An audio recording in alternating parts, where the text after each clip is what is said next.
Hey guys, tonight we're going to do something truly unpleasant. You're going to become a pirate. And no, not the fun kind with eyeliner and a witty British accent. This is the historically accurate version, and you probably won't survive this. Actually, scratch that. You definitely won't survive this.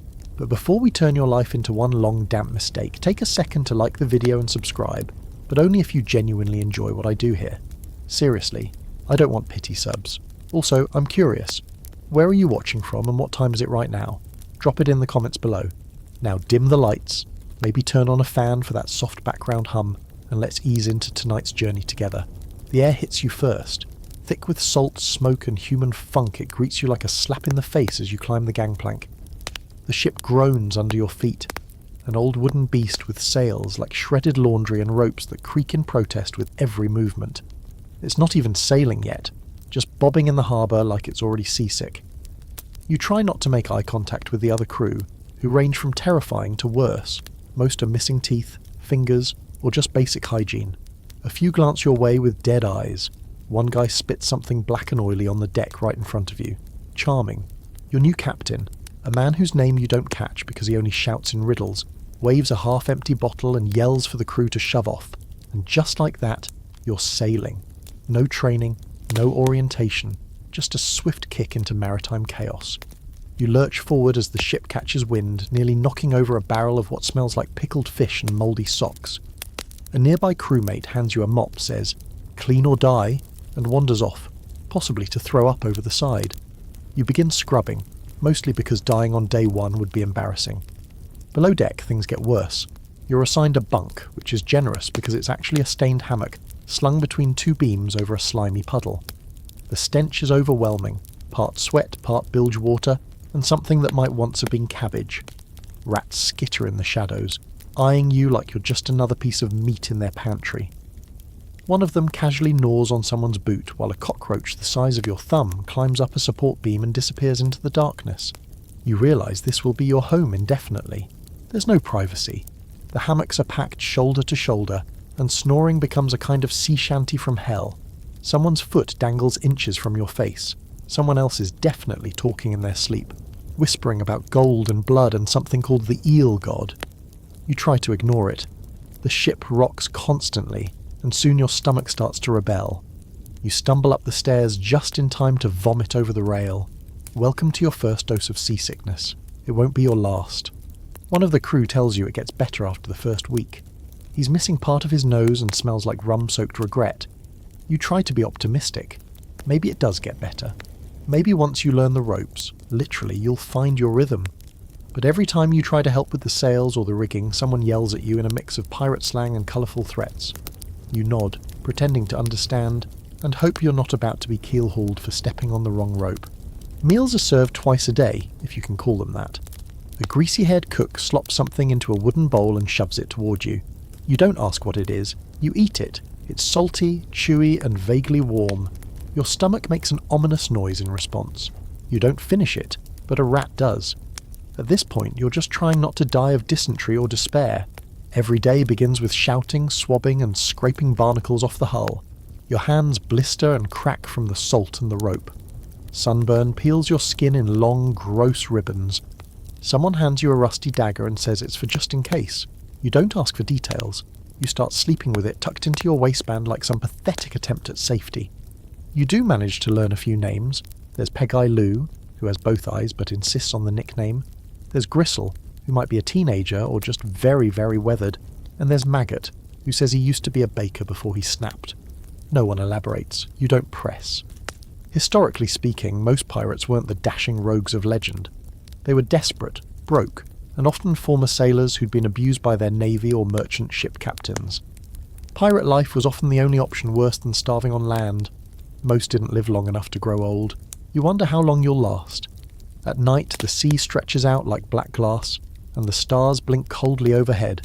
It should be peaceful, romantic even. But all you can think about is how fragile this splintery ship really is. You're surrounded by a liquid grave in every direction, and there's nowhere to go if things go bad. No escape pod, no lifeboat luxury, just a salty wooden coffin bobbing in the dark. There's an old map tacked up in the galley, probably fake, but the captain waves it around like gospel. X marks a spot somewhere, but for now it's just endless blue. You lie in your hammock, swaying gently, trying to forget that everything hurts and everyone smells like fish and fear. Something drips on your forehead. You hope it's water. Oh, and a fun fact to end on. Some pirates used to decorate their ships with human skulls to intimidate enemies. So next time someone says pirates were cool, just remember, they were also interior decorators of the macabre. The first time someone mentions the pirate code, you expect something kind of official. Maybe a scroll, or at least a list nailed to a post like in the movies. Instead, Gristle slaps the back of your head and says, Rule 1, don't be a stupid lump. That's it. No ceremony, no parchment. Just a greasy teenager giving you life advice while cleaning his nails with a fork. Later, Peg-Eye Lou sits next to you during a rare break and mutters, There ain't no code, not really. Every ship makes up its own, he laughs, showing off teeth that look like broken seashells. Some captains say it's democratic, some say it's a dictatorship. Either way, you follow the rules or you're chum. Turns out your particular captain, let's call him Captain Thorn, mostly because his full name is unintelligible growling, runs a tight but unpredictable ship. The rules are scrawled in red ink on a plank in the galley, right between a squashed bug and a gravy stain. They include important guidelines like no stealing from your mates, always share the rum, and if you fart below deck, own up to it. You assume the last one was added after an unfortunate incident, and judging by the crew's haunted expressions, it was not a minor event. But these rules aren't just for laughs. Breaking them has consequences, serious ones. One morning, the ship's bell clangs in a way that means everyone up or get kicked. You stumble to the deck with the rest of the bleary-eyed crew where 2 men are tied to the mainmast. Captain Thorn stands in front of them, cradling his monkey, which is wearing a tiny vest for some reason. The captain roars, One stole tobacco, one cheated at dice. What do you reckon we do? The monkey claps. The crew cheers. Someone yells, Keel haul! You have no idea what that means, but everyone seems excited about it. Turns out keel hauling is not fun. The accused are tied with ropes and dragged under the ship from one side to the other. You get to watch. It's not quick.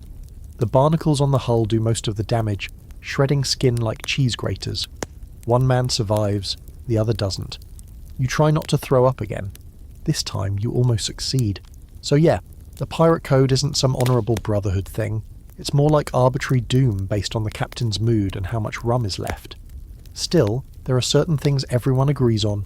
For example, don't steal from the communal stash, always fight back if challenged, and never, and this is repeated often, never touch the parrot. It's not the captain's parrot, it's Maggot's. Its name is Stabsy, and it only says curse words in 5 languages. The bird is terrifying. One guy reached out to pet it once, and now he's called Two-Finger Joe. You haven't looked too closely, but you assume the nickname is anatomically accurate. Every night, the crew takes turns on watch. If it's your shift and you fall asleep, that's another rule broken, and not a minor one. According to Gristle, the last guy who dozed off got marooned on a sandbar with nothing but a spoon and a jug of brine. You ask if that's true, he just says, why else would we have the spoon rule? You start noticing the double standard too. The captain gets away with everything. He drinks half the rum, forgets his own rules, and once ordered the crew to sail in a circle because he dreamed a seagull told him the treasure was behind them. No one argued. You wanted to. But arguing with a man who names his cutlass Susan and regularly duels his own shadow feels ill-advised. Historically, there actually were pirate codes. Some famous pirates like Bartholomew Roberts and Captain Kidd had detailed rules. How loot would be divided, how disputes were settled, even compensation if you lost a limb. Believe it or not, pirates were among the earliest adopters of workers' comp. Lose a leg? That might earn you 600 pieces of 8, but your ship doesn't follow that kind of order. Here, if you lose a leg, the crew just bets on whether you'll learn to hop in a straight line. There's one rule everyone seems deeply committed to, though. No singing after dark. You're not sure why. The one time someone broke it, humming a quiet tune while tying up sails, the crew went dead silent. Then Thorn came up from below deck and stared at the offender until the poor guy threw himself overboard. He was fine. They fished him out after an hour, but no one's sung since, not even Stabsy, and Stabsy sings everything. There's also the matter of duels. You thought sword fights were rare, dramatic things, but on this ship they happen almost daily, and for reasons that range from you stole my socks to I don't like your face. Sometimes it's knives, sometimes fists. Once, It was pickled fish. You don't ask. You're just grateful you haven't been challenged yet. You keep your head down and pretend to be dumb. It's not hard. Then comes your first pirate vote. The ship spots another vessel in the distance. Captain Thorne demands a vote. Chase or not. Everyone shouts over each other. Rum is spilled. Someone threatens to bite someone else's nose. Eventually, the vote is in favour of the chase. The ship changes course. You ask Gristle what happens if we'd voted no. He grins. Then we'd vote again until it's yes. You realise very quickly that democracy at sea is a lot like that group project in school where one guy does nothing and still insists on picking the PowerPoint theme. Except here, that guy also has a knife. Quirky side note, in some pirate crews, musicians were excused from fighting. They were considered sacred because morale mattered.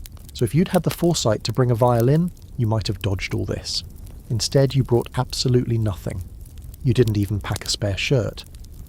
As night falls, you lie back in your hammock, listening to the creak of the ship and the not-so-gentle sounds of someone snoring like a dying walrus. You try to remember the rules. Don't steal. Don't duel unless you're sure you'll win. Don't pet the parrot, don't sing. And whatever you do, don't fart below deck without taking responsibility. Apparently that one's sacred. Your eyes close. You sleep lightly. One ear open, one hand on your rusty dagger. Because out here, the code is real, but so is the danger, and the code changes whenever someone with a louder voice says so. You wake up to something wet hitting your face. At first you hope it's rain leaking through the deck above. That would be the dream scenario. But as your eyes flick open, you realise it's a droplet of something warmer and far less comforting. Maybe sweat, maybe condensation, maybe worse, dripping steadily from the beam overhead. Welcome back to your luxurious pirate bunk, which to be fair is just a suspended strip of filthy canvas with ropes fraying faster than your nerves. You shift your weight trying not to rock the hammock too violently, because the guy next to you, he goes by Pisspot, snores with a rhythm so violent it sounds like he's gargling rocks. And the last time someone accidentally woke him, they got a punch to the kidney and a new nickname, Whimper. You stretch, barely able to move without elbowing someone else. The ship groans and creaks all around you, the boards flexing like they're made of damp cardboard. It's humid, as usual, and the air is thick with body odour, mildew, and that sour rot that clings to everything. You sit up, your spine protesting from another night of swinging sleep, and your feet land in a shallow puddle that may or may not be seawater. It's not clear if you're supposed to wear shoes down here. Most pirates don't. But now you get why. Shoes just soak up the gross and trap it. You're not sure what day it is. No one really keeps track. There's no calendar, no bells to mark the hours, just sun, moon, stomach growls, and the occasional cannon fire. You hear movement above deck, and a voice bellows for all hands. You groan, tie your hair back with a greasy scrap of cloth and climb the ladder, stepping over a rat the size of a small cat gnawing on what appears to be a toe. Back on deck, the world is blinding. The sun reflects off the ocean like a mirror wielded by a vengeful god. Your eyes water, and your skin immediately begins to bake. The air smells only marginally better up here. Fish guts, sweat, and wet rope. But at least it moves. A stiff breeze ruffles the sails and dries the sweat sticking your shirt to your spine. You squint toward the horizon, expecting something dramatic. But no, just another day of endless blue and chores. Speaking of which, today's glorious task, swabbing the deck. Again. You're handed a mop with more splinters than bristles, and pointed toward a crusted corner near the captain's cabin. You begin scrubbing, your back aching, your arms already sore, and a splatter of dried something cracking beneath your efforts. It's hard to tell if it's blood, vomit, or just seawater mixed with despair. As you work, you glance at where the crew sleeps above deck, the lucky ones who can't handle the rat pit below. They're curled under thin blankets, sunburned and twitching, flies landing on open mouths. One guy mutters in his sleep about gold teeth and chickens. Another sleeps with one eye half open. You keep mopping. No one offers to help. That's not how this works. You notice now that most of the ship is in some state of decay. The railings are soft with rot. The sails are patched with stolen flags and old shirts. The ropes creak ominously with every shift in the wind. The ship is a floating graveyard held together by tar, spit and optimism. And below deck? That's where things get really grim. You sneak back down after your shift, hoping to scavenge a few minutes of rest before the next chore. As you duck into the darkness, you're greeted by the usual bouquet of human suffering. There's mould on the walls, actual green fuzz growing from the boards, and something moving in the shadows that's either a cat or a raccoon that got stuck aboard and became something else. No one asks questions. You crawl back into your hammock, but not before checking it for unwanted guests. You've heard stories, fleas, lice, worse. The guy across from you, named Spindle, hasn't bathed in months, and now has a visible colony of something living in his hair. When you asked him once why he didn't just wash, he shrugged and said, "Salt kills the soul." You didn't press. And bathing, by the way? Not a thing. The idea of a warm bath is laughable. At best, you might get splashed during a storm or get a wave over the side while hanging laundry. Some of the crew scrub with sand and seawater, which does little except exfoliate your misery. You've started to forget what clean skin feels like. Your shirt sticks to your back like a second, increasingly suspicious layer of flesh. But the worst part, the truly soul-sucking horror, is the sleep. You never get enough, and when you do, it's the kind that leaves you more tired. Between the snoring, the rocking, the endless creaks and thumps and the nightmares, which usually involve drowning, burning or accidentally kissing the parrot, you wake up feeling like you've been trampled by hooves. Historically, pirate ships were cramped nightmares. A typical sloop or brigantine might have 30 to 50 men all living in the same space, often sleeping in shifts due to the lack of room. And you're one of those unlucky dozens. You sleep where you can, with what you have, and if someone claims your hammock while you're working, tough luck. The only currency stronger than gold on this ship is a spot that doesn't smell like fermented feet. Fun fringe fact for your slowly deteriorating sanity. Some pirates believed keeping a pig on board was good luck. Not for eating, just for vibes. Sadly, your ship had one. It fell overboard on day 2. The captain declared this a bad omen, and ever since then morale has been, let's say, subterranean. There's a quiet sort of madness that settles over the crew on long stretches at sea. Everyone starts to talk to themselves, to the sea, to the sky. People forget how long it's been since they last stood on land. Some begin to forget land ever existed. You catch a guy named Soupbone staring into the ocean, whispering apologies. You ask who he's talking to. He just says, "She knows," and walks off. There's also the sleepwalkers. At least 2 crew members are known to roam at night, muttering pirate lullabies and bumping into things. One of them tried to climb the mast barefoot in his underwear, shouting something about the pearl beneath the clouds. You're not even surprised anymore, it's just part of the atmosphere. You lie awake in your hammock later that night, staring into the darkness, listening to the slow, heavy breathing of 50 exhausted men. The air is so thick with heat and stink it feels like you're inhaling soup. You feel something tickle your foot. You don't look, you don't move. It's easier that way. This is pirate life. You sleep in filth, surrounded by unstable men and unstable structures, and you wake each day hoping the worst thing you smell is still just your shirt. You wake up hungry. Not the kind of hunger where your stomach grumbles politely asking for a snack. No, this is the gnawing, painful, stomach-shrinking kind of hunger that makes you wonder if eating a leather boot might be a viable option.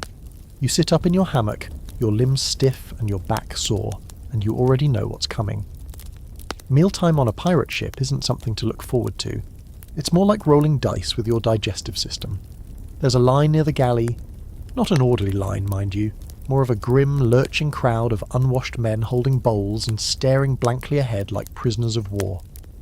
The ship's cook is a man named Belly, mostly because that's where he keeps most of his body mass. Belly wears no shirt, no shoes, and definitely no sense of shame. His apron is always stained, and you're pretty sure that stain hasn't changed shape since you got here. He stands over a steaming pot that smells faintly of meat and strongly of wet burlap. He ladles out a chunky grey slop and drops it into your bowl with a squelch. You take your portion to a crate by the railing and sit down. You stare at it. The texture is somewhere between mashed turnips and regret. The smell is worse up close, musty, sour and faintly metallic. You poke it with your spoon and find a wriggling surprise. A maggot, or possibly a worm. You blink at it. It blinks back. No one else seems bothered. In fact, most of the crew is already eating. One man even stirs his meal to find more bugs, muttering, "Extra protein." You try not to gag as you take a bite. It tastes like salt, rot, and something bitter. Your teeth crunch down on something unidentifiable, and for a second you genuinely wonder if you've chipped a molar. This is what passes for dinner, and lunch, and breakfast. The menu doesn't change. It's always some combination of hardtack, salted meat, and belly-boiled despair stew. Ah yes, hardtack. If you've never heard of it, think of a biscuit made by someone who hates you. It's flour and water baked until it's harder than the emotional core of the captain. You have to break it with a rock, or your fists, or someone else's fists. Then you soak it in stew until it's just barely edible. Even then, it still tastes like plaster mixed with sadness, and it always has weevils. Tiny, wriggling bugs that live inside the biscuit like it's an Airbnb. At first you try to pick them out. After a while, you just eat around them. After that, you stop noticing. One guy eats them on purpose. He calls it crunchy garnish. As for the meat, salted beef or pork, packed into barrels and preserved in brine. You'd think salt would keep it fresh. It doesn't. It just gives the rot a new flavour. Sometimes it's slimy, sometimes it's dry, sometimes it's green. But it's meat, and you need protein, so you eat it. You chew slowly, trying not to think about what animal it might have been, or how long it's been dead. Some pirates say you can tell how old the meat is by counting the rings of mould, like a tree but with more vomiting.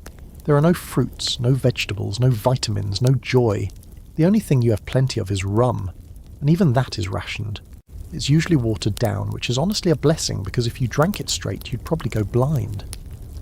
The crew calls it grog, a mix of rum, water, and sometimes citrus or spices. Though your ship rarely bothers with flavour, you drink it because it's safer than the water, which is stored in barrels that now grow their own ecosystems. You took one sip your first week and immediately saw God. She was not impressed. Historically, food on pirate ships was barely better than starvation. Pirates had to eat whatever they could steal, store, or preserve. They couldn't afford to be picky, and they didn't have refrigeration. Salt was the only thing keeping their meat from turning into soup, and even then, it was a losing battle.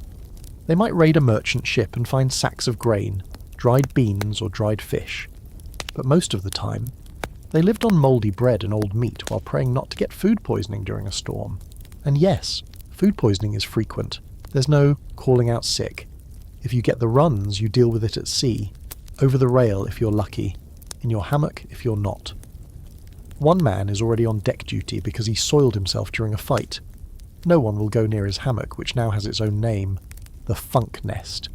Quirky side note, pirates sometimes caught and ate sea turtles. Not because they were cruel, but because turtles were easy to catch, slow, and their meat lasted for days. Some ships even stacked them upside down in the hold like living meat lockers. Morally questionable, but highly practical. You haven't seen any turtles yet.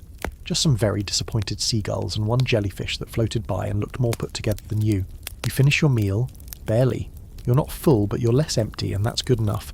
You rinse your bowl in a bucket of grey water that might once have been clean, then hang it on a hook near the galley. Belly gives you a grin as you pass. His teeth are wrong. Just wrong. You don't linger. Later the cook rings the snack bell. You didn't even know there was such a thing. Turns out it just means he found something weird in the stores and decided it's edible. This time it's mouldy cheese. Someone says it smells like old shoes. Someone else says, I miss old shoes. You try a bite. It tastes like betrayal. You throw the rest overboard and watch a fish rise up, sniff it, and swim away in disgust. One of the older pirates named Squib pulls you aside later that evening. He's missing an ear and smells like clams, but he talks to you like a human being, which is rare. You know, he says, we once stole a merchant ship with barrels of olives and wine. Spent 3 weeks drunk and regular. No scurvy, no belly aches. Best weeks of my life. Haven't pooped right since. He pats you on the shoulder and walks off, whistling a tune that might be a hymn or a threat. You stare at the horizon, wondering if you'll ever eat something that doesn't squirm or crunch in your mouth. Your stomach growls. You don't know if it's from hunger or trauma. At night, you dream of food, real food. Bread that's soft, cheese that doesn't fight back, water that doesn't smell like an old bucket. But when you wake up, you're still here, and Belly's already stirring the pot. You start to notice your teeth feel weird. Not just sore or dirty, weird. One of them is loose, just a little, like it's considering quitting but hasn't worked up the courage yet.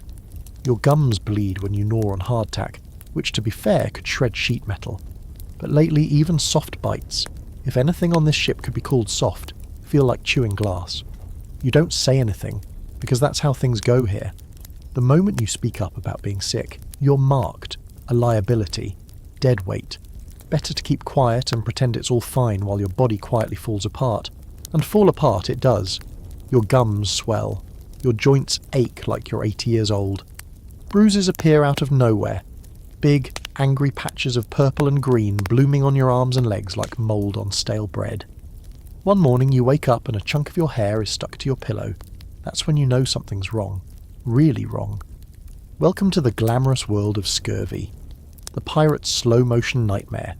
Caused by a lack of vitamin C, it sneaks up on you, quietly unravelling your body one symptom at a time. First, the fatigue, then the bleeding, then the teeth. Then, if you're lucky, a swift end from infection. If you're not lucky, your skin splits, your gums rot, and you die screaming on a hammock soaked in your own fluids. You start paying attention to the rest of the crew. You're not the only one. Gristle's missing half his upper gums. Squib limps more than he used to, and not in the charming peg-leg kind of way. Even the captain has started coughing up something that should not be inside a human body. No one says scurvy aloud. It's like naming a ghost, but it's there, always there. The cook's solution? Rum, that's it. Maybe with a pinch of pepper or some kind of leaf he found growing between the floorboards. It doesn't help, of course. You still feel like a sack of wet rope, and now you're also mildly drunk all the time, which, to be fair, makes everything a little more tolerable. Historically, scurvy killed more sailors than storms or battles combined. On long voyages, it was common for over half the crew to die from it. Back then, nobody really understood vitamins. Some ships got lucky and carried pickled vegetables or citrus if they could afford it, or if they stole it. But most pirate vessels, nothing. Just salted meat, dry bread, and despair. The British Navy eventually figured out that lemons and limes could prevent scurvy, which is why sailors got the nickname limeys. Pirates, meanwhile, stuck to rum and died younger than most reality TV contestants. You think about limes a lot now, like way too much. You daydream about biting into one. Tart, juicy, cold. Your body craves it. You'd trade your hammock for a single orange. You'd trade Gristle's hammock for a lemon, and you like Gristle. Sort of. One night a storm rolls in. It starts as a drizzle, then turns into a full-blown squall, tossing the ship like a cork in a bathtub. The crew scrambles, tying sails, bailing water, and swearing at the sky. You hold on to the rigging for dear life, soaked to the bone and praying the lightning doesn't notice you. But when the storm finally passes, the rain leaves behind something magical. A barrel floating in the water. It's fished out with ropes and cracked open. Inside, spoiled wine, but also, miracle of miracles, a few shriveled citrus fruits. Oranges. Real oranges. Most are mush. But one is edible. The crew gathers around like it's a holy relic. You think they're going to divide it, share it, like a family. Nope. The captain eats it whole, peel and all, while maintaining eye contact with the rest of you. Then he wipes his mouth and says, "Tasted awful." You consider mutiny for the first time. After that, the sickness worsens. You see Maggot collapse one morning, just drops mid-step like someone pulled the plug. He wakes up with a bloody mouth and empty eyes. The parrot squawks but doesn't even fly to him. Even Stabsy's scared now. Quirky fact, some pirates tried to treat scurvy by drinking urine, not someone else's, their own. Don't ask. Just know that if someone starts talking about recycling the soul, you might want to avoid sharing a hammock. The smell on the ship becomes unbearable. You thought it was bad before. Now it's a stew of open wounds, bad breath, leaking sores, and sweat. You hold your breath when walking below deck, which only helps until you pass out. At least you won't remember the odour. There's a point where the pain becomes background noise. You get used to bleeding when you brush your teeth with a rag. Used to the way your gums swell like someone shoved cotton under your lips. Used to the nightly fever dreams where your own body turns against you in slow motion. You begin to forget what it felt like to be healthy. You accept the rot as your new normal. Then one morning something shifts. You see land. It's just a speck on the horizon, but it's real. The crew loses it. People start singing, crying, laughing hysterically. Someone dances a jig and immediately throws out their back. The captain declares, "Fruit for everyone," before immediately passing out from what looks like a mix of dehydration and internal bleeding. Honestly, it's one of his better moments. You pull into the harbour of some uncharted port. It's barely more than a beach and a few huts, but the trees are heavy with citrus, oranges, lemons, limes. You stagger off the boat with the rest of the crew, grab a fruit and bite into it so hard your jaw cramps. Juice runs down your chin, stinging your split lips, and for a moment, just a moment, you feel alive again. The crew gorges. No one fights. No one hoards. It's a rare, silent peace.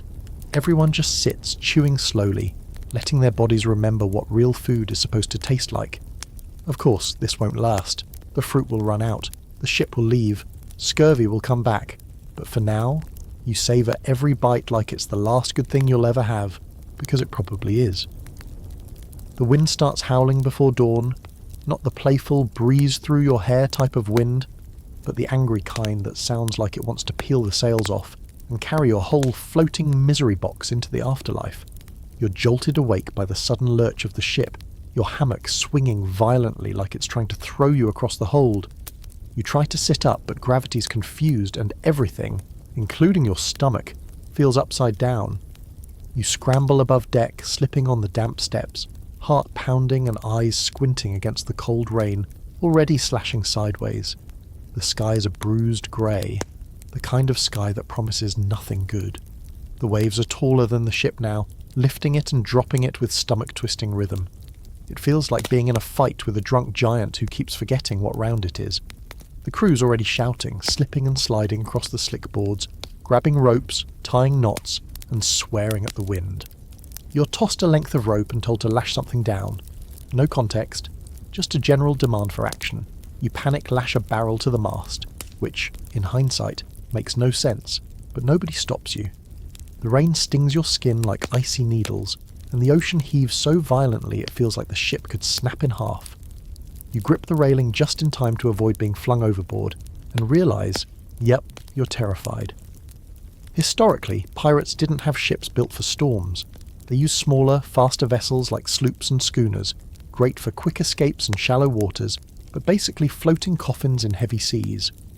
Unlike navy ships, pirates didn't have massive crews of trained sailors or backup vessels. If your ship went down in a storm, that was it. Game over.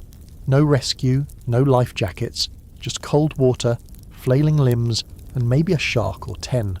Speaking of sharks, one of the crew, Fingers, who now only has 2 of them, yells that the hold is flooding. He doesn't wait for help, just disappears below deck with a bucket and a manic grin. You hear sloshing and coughing and not much else. Another wave hits, and the entire deck tilts to what feels like a 45-degree angle. You cling to the rigging, slipping on algae-covered wood, and in that moment, the sheer hate the ocean has for your existence becomes very clear. The ship creaks like it's complaining. The sails, half furled, whip violently, and 2 men are already halfway up the rigging trying to secure them. You're not trained to do that. You don't even know how knots work properly. But someone screams for you to help, and before you can say absolutely not, you're halfway up the ropes, hands burning, eyes stinging, and stomach churning. Up here you can see it all, the black chop of the sea, the flash of lightning that lights up the horizon like a warning flare, and the growing panic below. The sails are fighting against you like they're possessed. You grip a rope with every muscle in your body screaming and tie a knot that may or may not hold. Then a gust hits, hard. You nearly lose your grip. Below you, someone falls from the rigging with a sickening thud. No one has time to help. The storm doesn't let up. For hours, the ship is tossed like a toy. You alternate between bailing water, tightening ropes, and vomiting over the side. Your arms feel like jelly. Your legs wobble with every step. You can't hear anything except wind, waves, and the occasional command that sounds more like a death threat than instruction. Then, as suddenly as it started, the storm begins to die. The rain softens, the wind slackens. The sea stops trying to kill you and settles into a slow, ominous roll. You're soaked to the bone, shivering, and bruised in places you didn't know could bruise. You drop to the deck, exhausted, soaked, and still vaguely convinced you're going to die. You're not the only one. Several crew members are injured. One man's leg is bent the wrong way, another has a long gash across his back. Someone is missing a chunk of ear. No one talks about the body floating near the stern. They fish it out silently, cover it with a tarp, and return to work like it's just another Tuesday. A new sound joins the lapping of the waves. Hammering. Repair work. Damage control. You help patch a splintered railing using wood that looks like it came from a smashed crate of onions. Whatever works. Everything is wet. The sails are shredded. The captain is pacing the deck like a man looking for someone to blame. You avoid his eye. Stabsy, the parrot, is missing half his feathers, and now only squawks in what sounds like Latin. You collapse near the galley, teeth chattering. Gristle hands you a cup of something warm and brown. You ask what it is. He just says, "Not salt water." Good enough. You sip and nearly choke. It's the bitter, overboiled remains of old coffee spiced with what might be fish scales. But it's hot, and that's all you care about. Historically, most pirates didn't survive major storms. Ships capsized, split or smashed against rocks. Navigational tools were limited, and charts were often outdated or just plain wrong. And without any backup ship or harbour nearby, one bad storm could wipe out an entire crew. There's a reason you don't hear about pirates dying peacefully in bed. The ocean doesn't like long goodbyes. As you sit on the deck, wrapping a soaked blanket around your shoulders, you realise that this might not even have been a big storm. Just an average one. A casual little tantrum from the sea. The real monsters? Those are still out there. You remember a story one of the older crew members told about a wave so big it blocked out the moon. He called it the Smiler, because it curved like a sneer before crashing down. Everyone laughed at the time. No one's laughing now. Quirky fact. During storms, some pirates tied themselves to the mast to avoid being washed overboard. Romantic, right? Until you realise if the ship sinks, you go with it. Tied up, helpless, and screaming your regrets into a lungful of brine. Night falls. The storm clouds scatter and the stars come out glittering like they've been watching the whole thing, mildly amused. The ship creaks and groans, battered but still floating. You lie back against a barrel, sore, soaked, and so tired your bones feel hollow. You close your eyes and listen to the sea, still breathing heavily like a beast waiting for round two. You survived this time. Barely. But the ocean doesn't forget. It'll be back. And next time, it might bring friends. You know the day is going sideways the moment you step in blood before breakfast. It's not a lot. Just a smeared little streak near the mast. But it's fresh. And it's going somewhere. You follow it with your eyes and spot a group of crewmen gathered in a loose huddle, shoulders hunched, heads low. The kind of formation people only make when they're watching something they can't stop but probably should. You edge closer and peer over a pair of greasy shoulders just in time to see two pirates pummeling each other on the deck. One is shirtless and bleeding from the mouth. The other has a hammer in one hand and a look in his eyes that says he's way past the point of logic. No one's stopping them. In fact, there's light cheering. Someone's betting on who'll be the first to lose a tooth. This is your first up-close look at pirate justice, and it's not exactly fair or well-organised. Apparently the shirtless one, called Bandy, was accused of stealing rum from the stores. The other, a barrel-shaped man with 3 teeth and the charming nickname Gut Bucket, claimed he saw him do it. No trial, no discussion, just fists, blood, and an unspoken agreement that whoever wins is probably telling the truth. The fight ends with Bandy on the deck, groaning, his face a mess of swelling bruises. Gut Bucket stands over him, panting like a dog in the sun, and then casually kicks him in the ribs for good measure. The captain eventually emerges from below deck, squints at the scene and says, "Toss the loser in the drink." But you think he's joking. He's not. 2 crewmates haul Bandy up by his arms and drag him to the side of the ship. He doesn't struggle. That's the part that sticks with you. He just accepts it. They throw him overboard with as much emotion as tossing out a bucket of fish guts. He splashes into the sea with a pathetic flail, and someone throws him a barrel top. That's it. That's the mercy.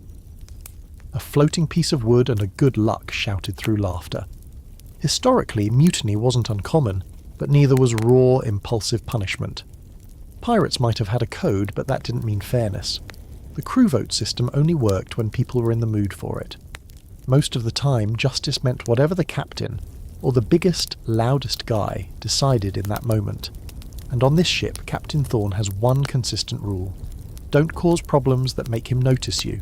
You hang back, trying to stay invisible, watching as Bandy kicks at the waves, drifting slowly away. No one's turning the ship around. The sea decides if he lives or not. You whisper a quick goodbye in your head, unsure if it's sympathy or self-preservation. Later that day, during sail repairs, a guy named Knuckles bumps into another man. Just a shoulder brush. Nothing major. But Knuckles turns around, wild-eyed, and screams, "You did that on purpose!" A second later, he's pulled a blade. The other guy stumbles back, hands raised, shouting, "It was an accident!" Doesn't matter. The blade flashes. The crew forms another loose circle. You can't believe it. Again? Twice in one day? No, this isn't rare. This is life. Tempers flare like flint sparks, and boredom makes people reckless. No entertainment, no space. Just hot air, creaky boards, and way too many men stuck together. Duels break out over stolen boots, loud snoring, or someone looking at someone else's coconut the wrong way. You're constantly on edge, waiting for someone to decide your face is annoying today. You've been careful. You keep your head down, work hard, and laugh at all the right jokes, even the one about the guy who mistook a cannonball for a stool. Spoiler, he now walks funny. But you can feel it. Violence is in the air, always just a few bad words away. You clean your dagger every night now, not because it needs it, but because if someone challenges you, the last thing you want is a rusty blade that breaks mid-duel. At dinner, if you can call it that, someone actually brings it up. "This ship's cursed," mutters a sailor named Broom, as he picks weevils out of his hardtack. "Too much fighting. Bad luck." A few heads nod. One guy spits and mutters about bad omens. Stabsy the parrot squawks out, "Kill 'em all!" and everyone freezes for half a second before pretending that's normal. You sleep that night with one eye open, your hand on your knife. It's not paranoia if it's statistically likely. You're not scared of sea monsters or naval ships anymore. No, the real danger is right here, snoring in hammocks next to you, waiting for the wrong look or the wrong word. This ship is a floating powder keg, and you're a spark away from becoming next week's ghost story. There's a kind of cruel logic to it. With no laws, no outside order, pirates had to police themselves, and that rarely ended in hugs. Mutiny was always a possibility. If the crew didn't like the captain, they could vote him out, or stab him quietly and feed him to the fish. But most captains maintained control through fear, charisma, and liberal use of violence. Captain Thorn? He checks all three boxes, especially the violence one. Quirky fact, some pirate ships held equality meetings, where the crew could air grievances. You briefly fantasize about suggesting one. Maybe put up a sign. "Let's talk about our feelings over grog and biscuits." You smile at the thought, then immediately frown because smiling too long might make someone think you're laughing at them, and that's how you lose an ear. The next day, another duel breaks out. You don't even stop working to watch. You just hear the scuffle, the cheers, the final thud. Someone wins. Someone loses. Someone probably bleeds all over the deck you'll be swabbing later. Eventually, you stop asking why they're fighting. It doesn't matter. The reasons are never good, and the outcome is always the same. Someone hurts, someone gets blamed, and the ship rolls on without a pause. At this point, you've accepted that pirate justice isn't justice at all. It's survival. It's dominance. It's random, chaotic, and deeply personal.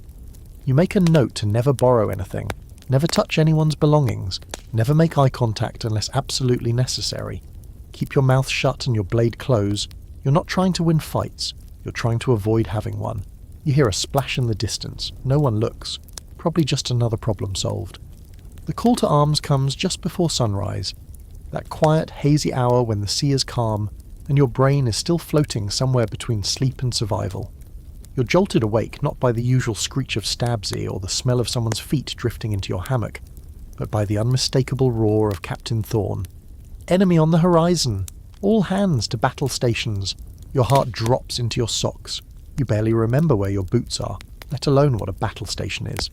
You tumble out of the hammock, dagger clattering to the floor, and scramble up the ladder to the deck while your crewmates shove past you, hollering, half-dressed and already armed with cutlasses and crude firearms.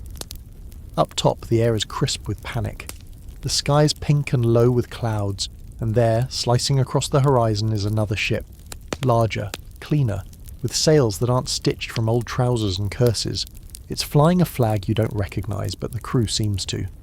Judging by the sudden increase in swearing, and the way everyone starts loading the cannons like their lives depend on it, it's safe to say they're not friends. You're handed a cannonball, it's heavier than you expect and warm from the morning sun. You just stand there like an idiot until someone screams in your face to "Load it, fool!" You run to one of the gun ports, where Fingers is already ramming powder into the cannon with an oversized stick. You do your best to help, following his frantic instructions, while the deck beneath your feet shudders with each crashing wave. Cannons are not elegant. They're loud, dirty, and extremely unreliable. Powder gets everywhere, and the metal reeks of smoke and oil. You load the ball, fingers trembling, and stumble back as fingers fires. The cannon jumps like it's trying to run away, and your ears ring so hard the world goes muffled. Somewhere behind you someone shouts, "Reload!" You do it again and again. The other ship is getting closer now. You can see movement on their deck, figures racing, sails adjusting, the gleam of metal in the sun. Then you hear it, the low boom of their cannons. You duck instinctively, but the shot misses, splashing into the sea off your stern. Everyone cheers, even though half the crew is now reeling from the recoil of our own guns. There's no safety, no plan, just chaos. You run ammunition back and forth, help tie off ropes, and occasionally hurl insults at the other ship because someone said it throws off their morale. At one point, Gristle jumps onto a barrel and yells, "Eat barnacles, you soggy cowards!" before slipping and falling face first into a mop bucket. No one helps him. Then the grappling hooks fly. Hooks arc through the air like angry metal spiders, biting into the wood of the enemy ship. The pirates cheer as the vessels are reeled closer, the hulls groaning as they smack together. The real fight is about to begin. Boarding is madness. It's what separates pirates from most other sailors. Pirates don't just shoot and flee, they leap onto enemy decks with wild eyes and rusty blades, swinging from ropes and screaming like they forgot what civilization is. You watch as Peg-Eye Lou swings across the gap like a deranged squirrel, cutlass in hand, landing on the other deck with a roar. You don't want to follow. Every instinct in your body says stay put. But then someone shoves you forward, and your feet leave the deck and you're sailing through the air in the worst zipline experience of your life. You land hard, stumble, and immediately get punched in the face. Welcome to battle. There's no order, no strategy, just swinging, stabbing, slipping, and screaming. You duck low, stabbing wildly at someone's ankle, and they go down hard. You might have saved someone, or killed someone. It's impossible to tell in the madness. Smoke fills the air, thick and sour. Blood splatters your shirt. You're not sure if it's yours. Your arms ache from swinging your blade. Your eyes sting from sweat, and someone's on fire. Not like metaphorically, literally on fire. He jumps into a barrel of water and everyone cheers like it's entertainment. Historically, pirate boarding parties were terrifying. Pirates trained for it. They'd weaken a ship with cannon fire, then storm it fast, relying on shock and brutality. Surrender was often immediate. No sane merchant wanted to duel with a bunch of half-mad outlaws with nothing to lose. But not this ship. These guys are holding their own. Too well. That's when you hear the whistle. Sharp, shrill, familiar. The Navy. Not your Navy. Not anyone's Navy, actually. Just a neutral party with real ships, real guns, and zero patience for floating chaos. You glance toward the horizon and see a third ship barreling toward you.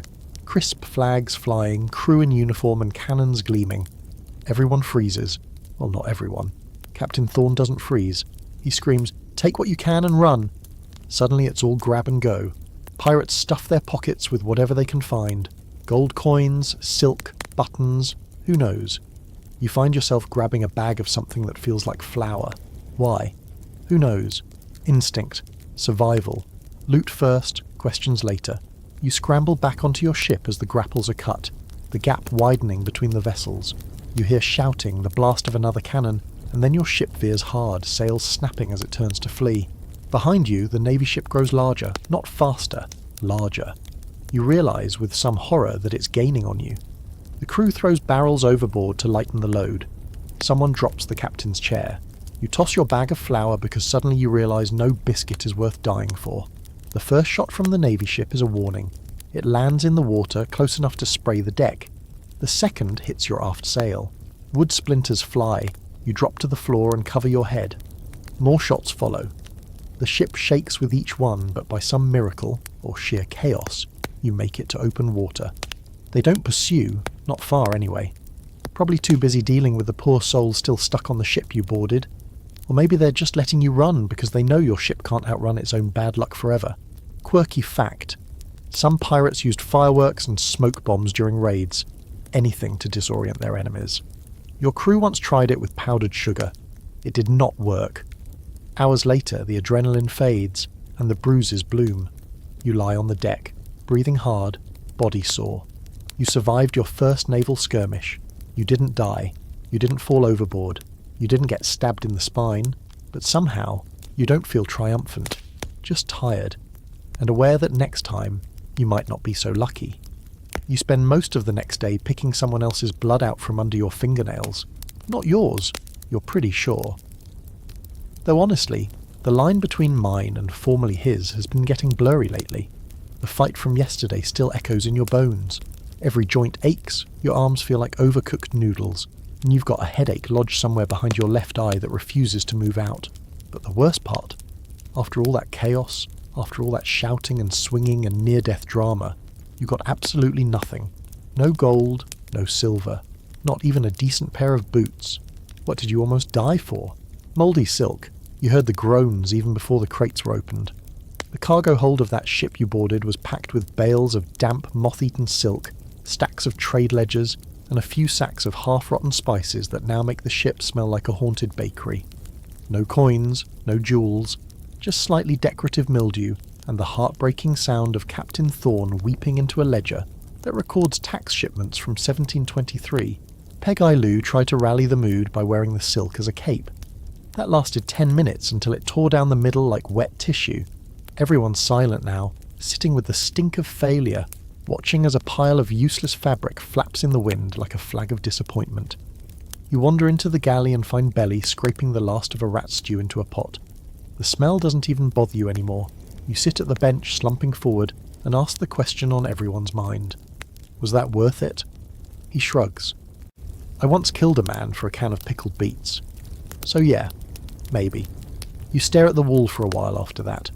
At this point, you're convinced that half the pirate lifestyle is just putting up with crushing disappointment while pretending it's part of the plan. Historically, pirates didn't always hit the jackpot. In fact, they rarely did. Most ships they raided were merchant vessels filled with boring necessities: cloth, spices, lumber, maybe tobacco. Valuable, sure, but not the shiny treasure everyone dreams about. A lot of pirate loot came in the form of barter goods, not buried treasure. What they did take, they usually spent immediately on booze, food, and whatever passed for fun in the 18th century ports. There wasn't a retirement plan. There wasn't even a savings jar. You stole. You spent. You repeated the process until you died, preferably drunk and unconscious. You remember stories from your first week. Tales of golden idols, chests overflowing with coins, and rubies the size of fists. You were told about a place called Dead Man's Bay, where a pirate buried 3 tons of treasure under a tree marked with a skull. You believed it then, but now, you've seen what pirates really bury. Food scraps, dead rats, and their hopes. One of the older crew members, Squib, drags out a crate of the ledgers from the last raid. He squints at the spidery handwriting and reads aloud. Invoice, 4 crates silk, 2 barrels dye, and 17 units. Bean paste? Someone groans. Someone else laughs. You just stare at the sky. Gristle suggests selling the silk at the next port. Thorne agrees, even though the port in question is probably crawling with people who'd arrest you just for smelling like piracy. Still, the ship changes course. What else is there to do? The next few days are slow. No sails on the horizon, no storms, no cannonballs. Just long, boring stretches of horizon and the increasingly awful realization that your socks may now be permanently damp. The silk cargo is slowly being used for everything except luxury. Bandages, makeshift toilet paper, and a weird fashion trend started by Maggot, who now wears a silk scarf and insists on being called Sir Maggot. At one point, Captain Thorne tries to motivate the crew with a speech. He climbs onto a barrel, spreads his arms dramatically and yells, "We are hunters of the sea! Our prey is profit, our claws are cutlasses, and the world shall tremble before our..." The barrel breaks. He goes down hard. Stabsy squawks, "Smooth one, idiot!" and someone actually laughs. For 5 full seconds, morale improves. You return to swabbing the deck, wondering if your life has become some kind of punishment loop. Work, eat, sleep, raid, fail, repeat. You hear whispers that other crews have better luck. A ship called the Knight Mercy supposedly pulled in a chest of Portuguese gold. Another took over an entire sugar barge and lived like kings for a month before they drank themselves blind. Meanwhile, your ship smells like spoiled cinnamon and disappointment. One night, the crew gathers for a meeting. Rare event. Thorne addresses them with his usual flair. "We are not losers." Silence. Even Stabsy looks sceptical. He continues, "We simply Harvested the wrong fruit this time. What does that mean? Someone asks. It means we'll try again. Smarter. We'll chase better ships. We'll track the real prizes. No more chasing rumours and bean paste. You want to believe him? You need to believe him. Because if this is all there is, fighting for moth food and pretending it's treasure, you might lose what little sanity you have left. Quirky side note. There's a documented case of a pirate crew mistaking a ship full of tax documents for a treasure vessel. They stole everything, only to realise it was worthless without signatures and royal seals. Legend says they burned it out of sheer spite, then argued over who was to blame until one man bit someone's nose off. You don't know if that story's true, but it sounds about right. You fall asleep that night staring at the ceiling of the ship, which is now patched with pieces of red silk, flapping gently in the breeze. They glow in the moonlight like fancy band-aids on a dying beast. You dream of gold coins pouring from the sky. You hold out your hands to catch them. They turn into bean paste before they land. You wake up drenched in sweat, teeth aching, and throat raw from coughing. At first, you think it's just the usual, the sea heat, the suffocating stench of 50 unwashed men stacked like sardines, the mouldy food turning your insides into compost. But then you try to sit up, and a bolt of pain shoots through your back like someone drove a rusty spike straight down your spine. Your muscles twitch, your vision swims, and when you finally get upright, the world tilts hard left. You're sick, not pirate sick, not ate some bad stew sick. This is the real deal. The kind of sick where your body throws up its hands and walks out of the room. You groan, loud enough that someone actually hears. Fingers looks over from his hammock and raises one eyebrow. You dying? He asks, like he's hoping the answer is yes. You nod. Maybe. Probably. Who's to say? He shrugs. Tell Belly. If he don't feed you rat oil and rum, he might cut something off. The thought of seeing Belly makes you nauseous in a different way. But you drag yourself out of your hammock, clutching the support beam like a widow in a windstorm, and stagger toward the makeshift sick bay, which is really just a dark corner under the stairs with a bucket, 2 mouldy blankets, and what you hope is a medical kit but looks suspiciously like a tackle box. Belly meets you halfway, chewing something that crunches like bone. He takes one look at you and says, "Strip." You hesitate. Why? Need to see if it's plague, or demons, or a worm under your skin. You strip, slowly, regretfully. He pokes your ribs, sniffs your armpit, mutters something in what might be Latin, and finally pours a shot of warm rum into a chipped mug and hands it to you. That's it, you croak, and he shrugs. Could amputate if it helps you feel seen. You drink the rum. Historically, medical care on pirate ships was generous. If your definition of care includes bloodletting, leeches, hot knives, and highly experimental rum applications. Pirates didn't have doctors. They had surgeons, and that title was often given to whoever owned the cleanest knife or had once visited a hospital without getting arrested. Wounds were treated with grease, seawater, or just ignored until they became someone else's problem. Fevers were met with superstition, curses, and if you were lucky, a bucket of cold water to the face. You lie down on a scratchy blanket, shivering even though your skin's burning. Your mind wanders in fever loops, silk sails flapping into mouths, oranges screaming, the parrot speaking only in riddles. You drift in and out, sweating through your clothes, mouth dry as powder, your limbs floating somewhere behind you, voices blur, time folds. At one point, you're pretty sure someone is trying to drain the fever with a spoon. You hear Squib muttering an old sea prayer over your body. He stops halfway through and says, "Nah, too early," and walks off. Later, maybe a day, maybe 3, you wake up drenched but clearer. The fever has broken, but you've lost a few pounds and at least 2 layers of dignity. You try to sit up. Everything aches, but you're upright. That's something. Maggot comes over with a bowl of what might be broth and a rag soaked in lemon water. "We saved a lemon for you," he says solemnly, like it's a holy relic. "The captain didn't notice." You sip it. It's the best thing you've ever tasted. And that's when you realise just how many of your crewmates haven't gotten better. The man across from you hasn't moved in 2 days. He was coughing blood yesterday. Now he's silent. Cold. No one mentions it. Another sailor nearby is missing 3 toes. He lost them to frostbite last time the ship hit colder waters, and they never healed properly. They just ooze and smell like old fish. He smiles at you. You smile back because anything else would feel cruel. You limp up to the deck, squinting at the sun, and everything feels a little off. The ship rocks just a little too hard. The sails hang at odd angles. The crew is slower, quieter. Everyone looks tired, paler. Someone's walking with a limp you don't remember. One guy's arm is wrapped in what looks like a silk tablecloth, and he's missing a thumb. You realise what's happening. The ship is falling apart from the inside. It's not mutiny, not a storm, not a cannonball, it's rot. Human rot. Fever, scurvy, infections, wounds that don't close, teeth that won't stop bleeding. The little things no one talks about. The slow unravelling. You sit near the mast and stare at the water. It's calm today, almost glassy. You should feel peace. But instead, you feel the kind of quiet that comes before something snaps. Historically, pirate crews were lucky if they had a surgeon. Even when they did, treatment was brutal. No anaesthesia. Just grit your teeth and hope you pass out before the knife goes in. Amputations were common. Burns were treated with tar. Infections were, well, mostly ignored. Once gangrene set in, your best hope was a fast death or a friend with a steady hand and a dull saw. Quirky fringe fact. Some pirates believe sickness was caused by bad luck or evil spirits, not germs. There are records of ships throwing sick men overboard to lift the curse. Comforting, right? You watch as Fingers walks by with a bandage wrapped around his thigh, leaking something yellow. He doesn't flinch, just limps to the bow and lights a pipe. You wonder how many of these guys are dying in slow motion and pretending it's just another Tuesday. Later you overhear the captain muttering to himself.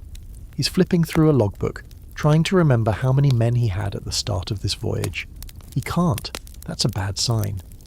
You try to sleep that night, but the coughing around you keeps you awake. That, and the quiet sobbing from someone in the corner. You don't ask who it is.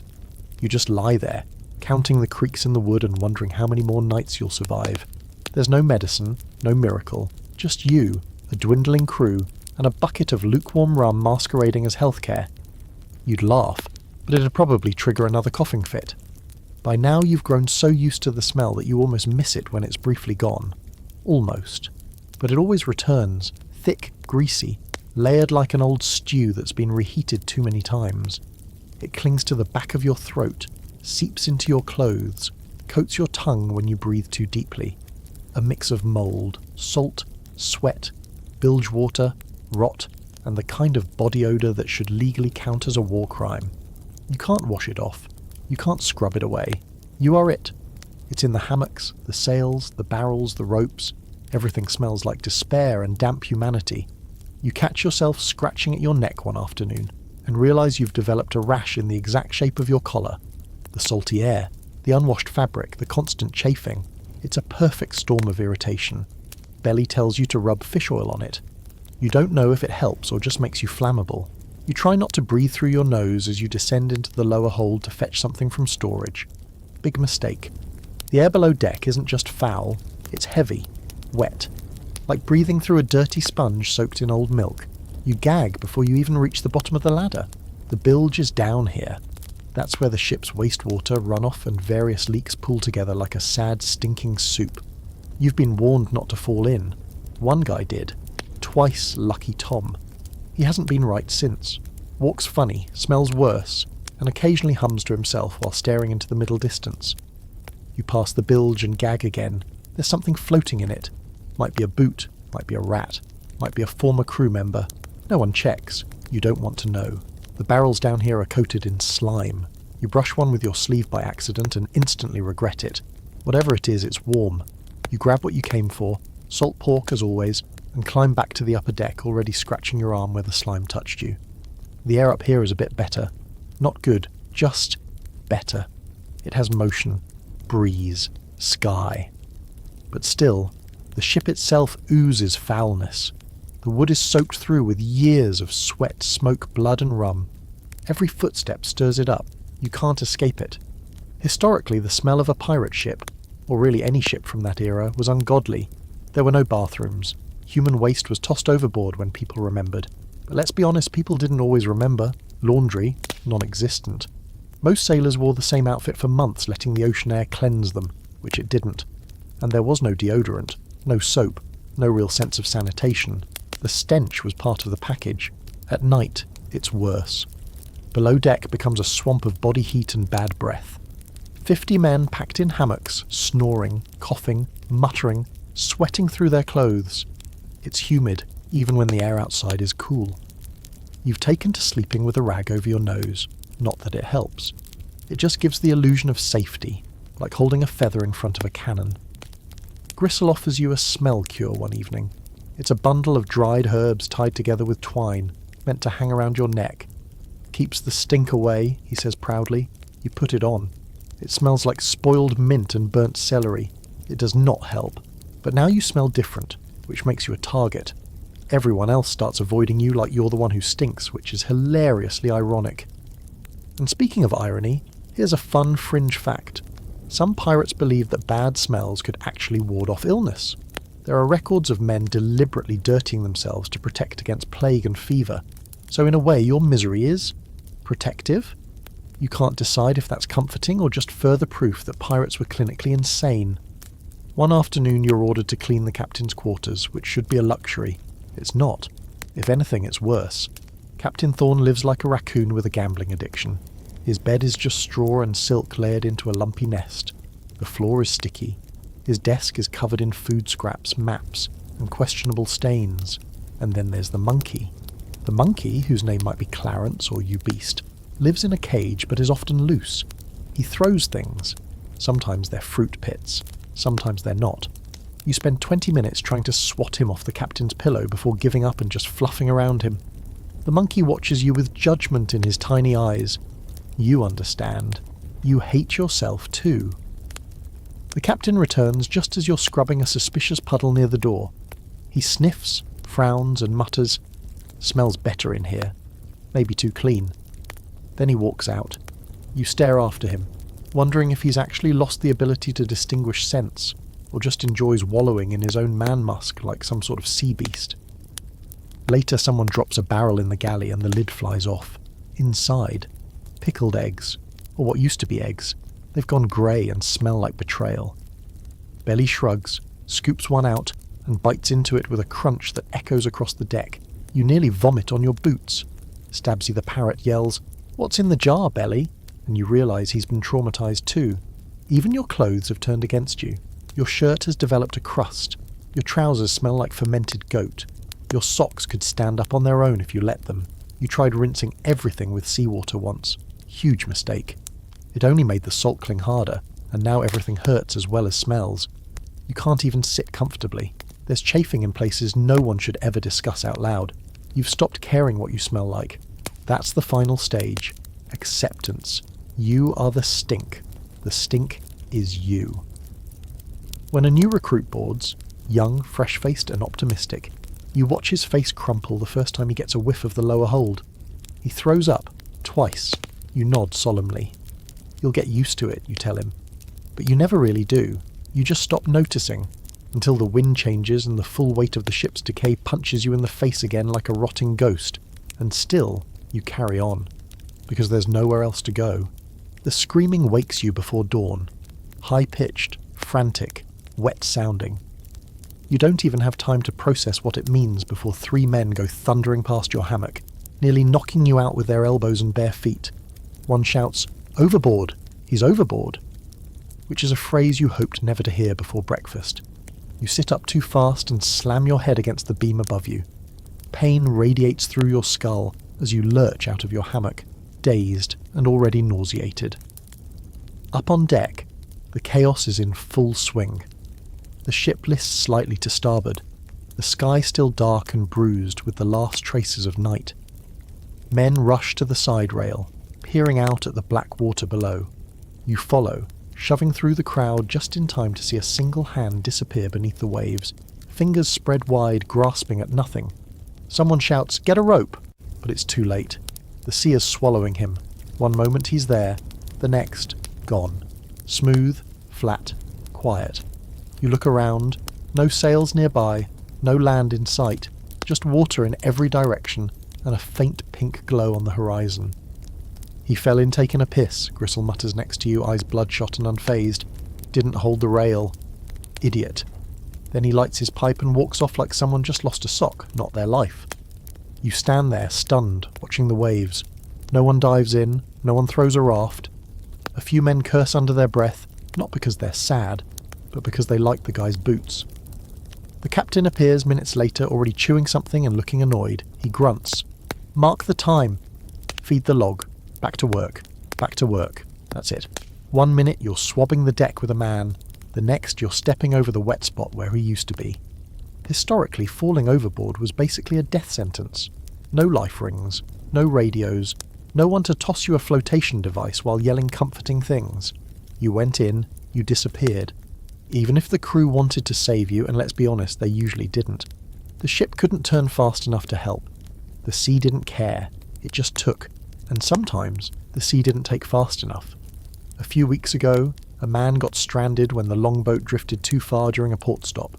He was found hours later, floating on a bit of wood, delirious, sunburnt, muttering about a ghost ship filled with angry turtles. No one believed him, but Stabsy started hissing at shadows for a week after, so maybe there's something to it. Later that day, you're sent down to the hold to help reorganise the powder room. You're with Maggot, Fingers and a guy called Jarhead, because he once wore a cooking pot for a week as a helmet. No one remembers why. As you're stacking kegs of black powder, Jarhead casually says, "Sharks get a taste for humans." They come back. They remember. Maggot stops mid-lift. What, like revenge? Yup, Jarhead replies. Saw it once. Shark followed a ship for 2 weeks. Ate 3 men. Captain said it was the same one. Said it had plans. You stare at him. Are you making this up? He doesn't answer. Just stares back, dead serious. You file that away under disturbing pirate folklore that might be true and carry on. That night you can't sleep. Every time the ship rocks, your heart jumps. You imagine slipping, sliding, rolling right out into the dark. You picture the cold slap of the sea, the panic of treading water, the sound of the ship drifting away without you. Worse, you imagine something brushing your leg, something circling. You curl tighter in your hammock and pray for morning. The next day, Captain Thorne assigns safety drills. It's laughable. The drills consist of him pointing at the rail and shouting, "Hold it or die!" That's it. That's the drill. Someone asks if there's a plan for man overboard. Thorne says, "Yeah. Don't be the man. Helpful." A few crew members tie ropes around their waists when they work near the edge now. Not because they were told to, but because no one wants to go out like the piss guy. You do the same. It chafes and itches, but you'll take that over becoming shark bait. Speaking of which, there's a new addition to the nightmare. You start seeing shadows near the ship, not in the hold, not in your fever dreams, in the water, big slow-moving shapes just beneath the surface. Sometimes a dorsal fin slices the waves. Sometimes you see nothing, just a swirl or a flash, but it's there. One afternoon, someone tosses the kitchen slop overboard, and not 2 seconds later, the water churns. White spray, dark flashes, something snapping. Everyone crowds the rail. Stabsy shrieks and flies into the rigging. Belly just mutters, "They know we're leaking." No one swims anymore, not even to bathe. That evening, the crew takes a moment to honour the man who fell, sort of. They pass around a bottle of grog, tell a few lies about his bravery, then immediately segue into a story about another guy who fell in and lost both legs to a creature with teeth like oars. Comforting. Then someone plays a cracked fiddle, and a few men dance. You drink your grog in silence. Historically, pirates had superstitions about the sea. They believed in sea monsters, cursed waters, ghost ships, and yes, vengeful sharks. Some even claimed the ocean could hear thoughts, that if you cursed her, she'd take you. You used to laugh at that. Now you just keep your mouth shut and your hands gripped tight to the rail. Quirky fringe detail. Some ships kept pigs aboard because they were thought to never drown and could guide men back to land. Your ship had a pig once. It was delicious. As the days go on, the fear lingers. You start walking slower, gripping ropes tighter, keeping one eye on the horizon and one eye on your feet. Because it's not a dramatic cannonball or a raging fire that gets most pirates. It's a slippery board, a missed handhold, a bad step, and then you're gone. No splash, no goodbye, just silence. At some point you stop noticing that you haven't bathed in weeks. That's the twisted miracle of pirate life. After a while, your brain gives up trying to keep track of things like time, hygiene and shame. You still remember what a bath feels like vaguely. Warm water, soap, maybe the soft scrape of a sponge. But now, the closest you get to personal cleanliness is a torrential downpour while you're clinging to the rigging, screaming at the sky and trying not to get blown overboard. Not quite the same vibe. It's been nearly 2 months since you last washed anything properly. Your skin is a patchwork of grime, salt and sunburn. Your scalp itches constantly. You think something might be living in your eyebrows. You're afraid to check. Your clothes, still the same ones you put on what feels like a lifetime ago, are stiff with salt and sweat. When you peel them off to air out your body in the privacy of a quiet corner of the hold, the shirt keeps its shape on the floor, like it has become its own cursed little person. But no one else is any better. The entire ship smells like a herd of goats that's been marinating in brine and fish oil. Even the fancy pirates, the ones who used to wear ruffled shirts and clean boots, now walk around with dirt-caked toenails and hair matted into greasy ropes. You'd think someone would complain. Nope, this is just normal now. The stench is part of the air, like humidity or suffering. Every so often, someone gets brave and lowers a bucket over the side to rinse off. A bucket bath, they call it. You tried it once. Seawater, especially warm seawater, does not clean you. It just layers you in ocean slime and makes everything chafe even worse, not to mention the jellyfish. One man, Broom, got a sting in a place no man should ever be stung. He hasn't walked right since. He also hasn't stopped humming. It's unsettling. There's a barrel near the galley labelled fresh water, hands only. It's guarded like treasure, and you only get a scoop of it if your fingers are visibly green. Even then, you're encouraged to just rinse and let the salt do the rest. You'd argue with that logic, but at this point the salt is your skin. Your pores sweat brine, your lips crack and bleed in horizontal lines, and you've started chewing on tiny splinters without noticing. Hygiene has turned from a habit into a fantasy. Historically, pirate hygiene was shockingly just as bad as you'd imagine. Bathing was rare, especially at sea. Fresh water was precious and saved for drinking. Soap existed, but good luck finding it unless you raided a merchant ship carrying luxury goods. Most pirates scrubbed with sand, salt water, or nothing at all. Lice, fleas, and skin infections were standard. You didn't clean to stay healthy. You cleaned because something was crawling on you and wouldn't stop. Fingers claims he hasn't bathed since last spring. You ask if he's being metaphorical. He says no. He says the dirt is protective. He also carries a pouch of garlic he rubs under his arms before battle to ward off spirits. You're not sure if it works, but it definitely wards off humans. No one sits near him anymore. Even the captain has stopped pretending. He once wore a red velvet coat with brass buttons and a feathered hat. Now he wears a belt made of rope and a shirt that might have started its life as a curtain. He smells like meat gone sour and something you can only describe as emotional mildew. One night you see him picking seaweed out of his beard and muttering, "A fine salad that," before eating it. You'd laugh, but your own situation isn't much better. You haven't trimmed your nails in so long they're starting to curl. Your gums are still swollen from the scurvy incident, and your breath could probably knock out a parrot. Stabsy avoids you now, which to be fair is an upgrade from him screaming insults at your face. One day the crew pulls up to a small island, nothing but rocks, trees and a waterfall that spills fresh, clear water into a lagoon. It's paradise. For 5 minutes. Then everyone runs for it. Dozens of grown, filthy men sprinting into the shallows, stripping off their clothes and diving into the water like they've just been reborn. You hesitate at first. Then your skin screams louder than your shame, and you dive in too. It's cold, it stings, it hurts. But oh gods, it's glorious. You scrub at your arms like you're trying to shed a second skin. You watch as layers of grime melt off into the water in greasy clouds. Someone passes you a chunk of soap, real soap, and you nearly weep. You use too much of it and don't even care. You scrub your scalp, your face, your toes, you dunk your shirt, your trousers, everything. Then someone farts in the water, and the moment is over. Everyone scrambles out. You stand there, wet and vaguely clean, clothes dripping, hair sticking to your forehead, and for the first time in weeks, you feel human again. Not good, mind you, just slightly less foul. Quirky hygiene trivia. Pirates often carried little combs, not for vanity, but to pick lice out of their hair. Some also wore earrings believing they improved eyesight or helped ward off disease. None of that worked, of course, but hey, at least they tried. Back on the ship, the smell is almost tolerable for a day or two. You sleep more deeply, you breathe more freely, but it doesn't last. The sweat returns, the food boils, the humidity rises, the hammocks soak through, and just like that the funk creeps back in, slow and sinister. By the third day, it's like the bath never happened.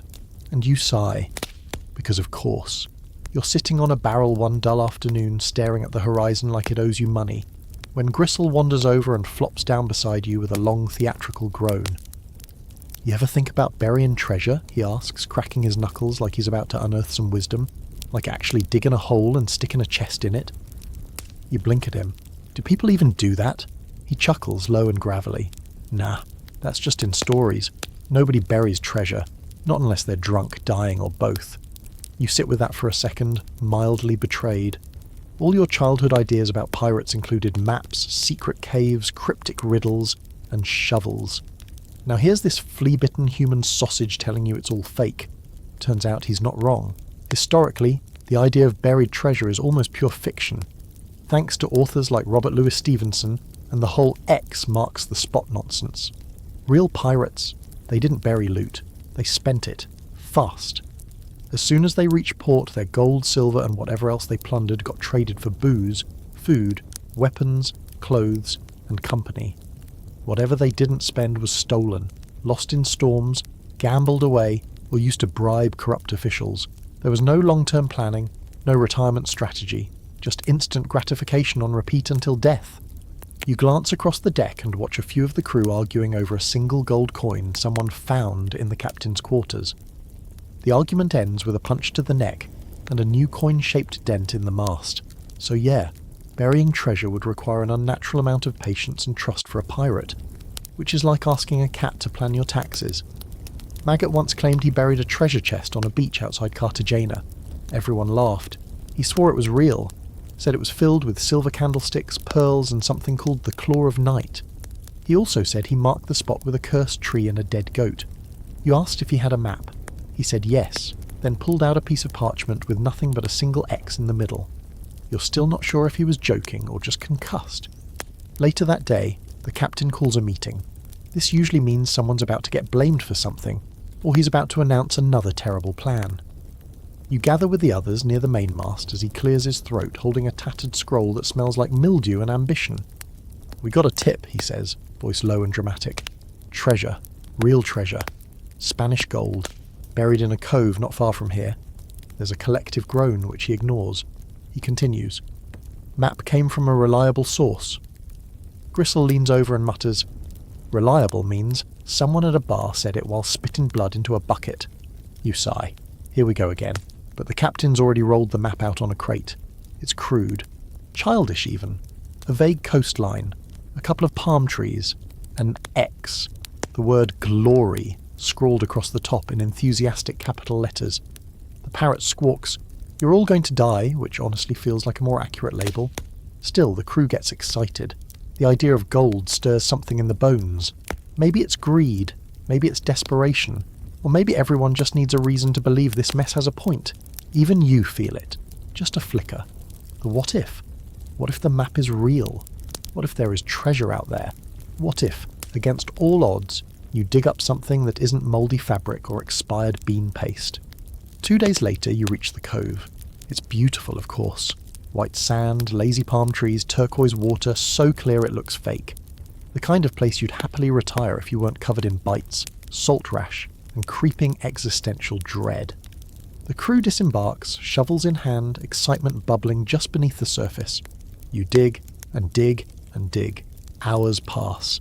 Sweat pours, tempers flare. The sand gets everywhere. Your boots, your mouth, your dreams. You find 1 crab, 3 rocks shaped like potatoes, and something that might have once been a spoon. Then someone hits wood. Everyone freezes. The captain yells, "Keep digging," and the shovels fly faster. You uncover a chest. Old, weather-warped, covered in barnacles. Hearts pound. Hands tremble. Someone starts humming a fanfare. The captain opens the chest with dramatic flair. Inside, rotten parchment, rusty nails, a small wooden idol shaped like a duck. Silence. Then Peg-Eye Lou says, "Maybe the treasure was the duck all along." Someone throws sand at him. You carry the chest back to the ship anyway, because after all that work, throwing it away feels like admitting defeat. The idol becomes a mascot, strapped to the prow like a sad figurehead.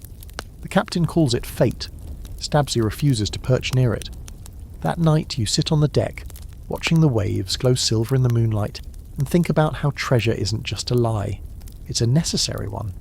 It gives people something to chase, something to dream about, a reason to keep digging, even when the only thing you ever find is wet wood and disappointment. Quirky detail. One of the only confirmed cases of buried pirate treasure involved Captain Kidd, who allegedly buried gold on Gardiner's Island in New York. But even that was mostly a panic move, an attempt to hide loot before he got caught. It didn't save him. He was hanged, and his body was left on display as a warning. You lie back, arms behind your head, the wooden duck watching you from its perch. You wonder what kind of idiot carves a duck and hides it in a box on purpose. Then again, what kind of idiot chases treasure maps drawn in rum and blood? Oh, right, you. You wake up to the sound of the captain screaming at his monkey, not shouting, not raising his voice, screaming, full-throated, red-faced, chest-puffed wailing. It's too early for this. The sun isn't even up yet, and already you're being dragged into the latest instalment of Captain Thorne verses. Clarence the Devil Ape, now in its third week of uninterrupted madness. You roll out of your hammock, stepping into someone's discarded sock and immediately questioning every life decision you've made since boarding this cursed ship. As you climb onto the main deck, the scene is somehow worse than expected. The captain is standing on top of a barrel, one boot missing, hair flying in all directions, sword raised skyward, shouting, "You thieving little goblin, I'll shave you bald." The monkey, naturally, is perched smugly on the ship's bell, holding a very small, very sharp knife in one hand, and what looks suspiciously like the captain's wig in the other. Everyone else on deck is pretending this isn't happening. Peg-Eye Lou is scrubbing the railing like his life depends on it. Fingers is trimming his toenails with a fishhook. Belly is sitting cross-legged, calmly peeling an orange with a spoon. No one wants to get involved. Because the thing is, and this is something you've been learning over time, your captain isn't just eccentric. He's unstable, teetering, wildly, on the edge of full-blown nautical insanity. It's not just the monkey or the wigs or the ongoing argument he has with the ship's figurehead, which he insists responds in riddles. It's everything. One day he's drawing sea monsters on the map with charcoal. The next he's ordering the crew to sail east because the clouds smell like gold. He talks to ghosts in the rigging, claims he once arm-wrestled a kraken, holds nightly strategy sessions with a sack of onions he's named the Council. You try to stay out of his way, but it's hard when he corners you to ask if you believe that time is a flat circle shaped like a turtle. And yet, somehow, he's still the captain. Historically, many pirate captains were chosen by vote. Crews elected them based on skill, charisma, or sheer dominance. Some were brilliant tacticians, others not so much. But once you had the captain's hat, you held onto it until death or mutiny. There were no performance reviews, no demotions, just swords, grudges, and occasionally a polite shove off the side of the ship. You once asked Gristle why no one's replaced Thorne. He just shrugged and said, "He wins fights and smells worse than fear. That's enough." Thorne eventually climbs down from the barrel, huffing and muttering, monkey still triumphant on the bell. He storms into his cabin and slams the door. You hear glass breaking. The monkey flings the wig into the sea and screams in what might be Latin. Stabsy shouts, "He's lost it!" And honestly, it's hard to argue. You try to go about your day. You're on hull duty, scraping barnacles off the side of the ship with a rusted spatula, while dangling over the ocean from a fraying rope. It's not glamorous. It's not even effective. The barnacles seem to be winning. You wonder, mid-scrape, if the ship is literally falling apart beneath you. Later, Thorne re-emerges. He's now wearing a woman's bonnet, a torn velvet robe, and a necklace made of dried fishtails. No one dares comment. He strolls the deck, giving vague commands in rhyme. "Swab the deck or break your neck," he sing-songs. "Hoist the sail or go to jail." You swear he winks at a cannon and says, "Not you, darling, not today." At lunch, he eats alone, speaking in French to his wine bottle. Then he challenges Maggot to a staring contest. Maggot loses, even though Thorne never opens his eyes. There are murmurs among the crew, whispers of mutiny, or at least a sabbatical, but no one's brave enough to start it. The last person who challenged the captain was Toothless Jim, and he accidentally fell into the anchor chain and came out looking like a pancake made of bad choices. Still, the unrest simmers. That night during grog hour, Peg-Eye Lou leans in close and mutters, "He's cracked. Got a bird in his brain. We need a plan." You ask what kind of plan? He says, "Something quiet, something slow, something that smells like lemons and treason." You nod, mostly because you're terrified not to. A few days later, the captain orders the ship to anchor near a small island with magical fruit energy. There's nothing magical about it, just palm trees, rocks, and an alarming number of screaming seabirds. But Thorne insists we stay 3 nights to align with the moon's romantic essence. You don't even ask anymore. The crew scavenges while the captain dances shirtless on the beach, shouting poetry at the waves. You find coconuts. Belly finds mushrooms. Fingers finds a snake that bites him and immediately dies, which everyone agrees is probably a warning. That night, Thorne announces that the monkey is now first mate. He draws up a little scroll with the ship's chain of command. 1. Captain Thorne. 2. Clarence the monkey. Dritta Stubbsy. 4. The Onion Council. 5. Everyone else. The crew stares at the list, then at each other, then at the captain, who's now trying to teach Clarence to salute. No one laughs, no one protests, because frankly, no one wants to find out what happens when you insult the second in command. Quirky fringe fact: some historical pirate captains did keep animals aboard, including parrots, monkeys, and even cats. But none of them gave those animals command authority. That particular bit of insanity appears to be exclusive to your current situation. You lay in your hammock that night, staring up at the creaking beams, wondering what's worse, being led by a madman or being too scared to stop him. You've grown used to violence, disease, hunger, even the constant looming stink. But now there's a new danger: irrational leadership wrapped in flamboyant delusion. You wonder if the sea will kill you, or if it'll be your captain first. You can tell things have hit a new low the moment the ship stops moving, not because of a storm or a battle, but because Captain Thorne simply won't decide where to go. The sails hang limp, catching a breeze that never seems to last. The water's calm enough to reflect the sky like a mirror, but instead of feeling peaceful, it feels wrong, stalled, a floating coffin in waiting. The monkey sits on the prow, staring at nothing, clutching the captain's pipe like it's in charge of the weather. "We're not lost," Thorne announces for the 3rd time that morning, pacing the deck barefoot in his tattered velvet robe. "We're recalibrating." His voice is louder than necessary, as if volume will make it true. Recalibrating apparently means drifting aimlessly near a mosquito-choked port town where no one wants you. You've been anchored offshore for 3 days now, staring at the same strip of muddy beach, a few palm trees, and a crumbling fort flying a flag you don't recognise. Every night the bugs descend on the ship like a biblical plague. They bite through shirts, through trousers, even through hope. Your skin's so dotted with red welts you look like a connect-the-dots map of misery. On the 2nd day, a fight breaks out between 2 sailors over the last piece of semi-fresh bread. On the 3rd, someone throws a shoe at the captain's door. No one admits to it. The monkey starts shrieking at shadows. The whole ship smells like stagnant water and boredom. Historically, pirates spent more time stuck near shore than actually raiding. They couldn't always dock at legitimate ports, too risky, so they'd anchor offshore, sending small boats into trade, refill water, or find information. But this left crews stewing in their own tempers for days or weeks, especially in tropical climates. The longer they lingered, the more discipline eroded. Diseases spread faster, supplies rotted, knives came out over petty arguments. You're seeing it firsthand now. Every hour stretches like molasses. You swab the same section of deck 3 times just to have something to do. Peg-Eye Lou starts carving obscene drawings into the mast. Belly experiments with new recipes involving dried fish, bananas, and whatever mystery powder he found in a crate. Half the crew gets stomach cramps after eating it. Someone strings up a hammock on the main boom and refuses to come down, calling it his tower. Gristle leans against the railing one night and mutters, "This is how ships go bad. Not storms, not battles, just sittin'." He flicks a mosquito off his arm, watches it fly, then adds, "Idleness makes killers of everyone." You're starting to believe him. The crew's gone quiet, not calm. Quiet, like the low growl before a dog bites. People mutter at night, whispering about mutiny, about running off, about anything that isn't sitting here waiting for orders from a captain who now wears an onion like a brooch. The port itself doesn't help. It's barely a town, just a strip of mud and rickety shacks.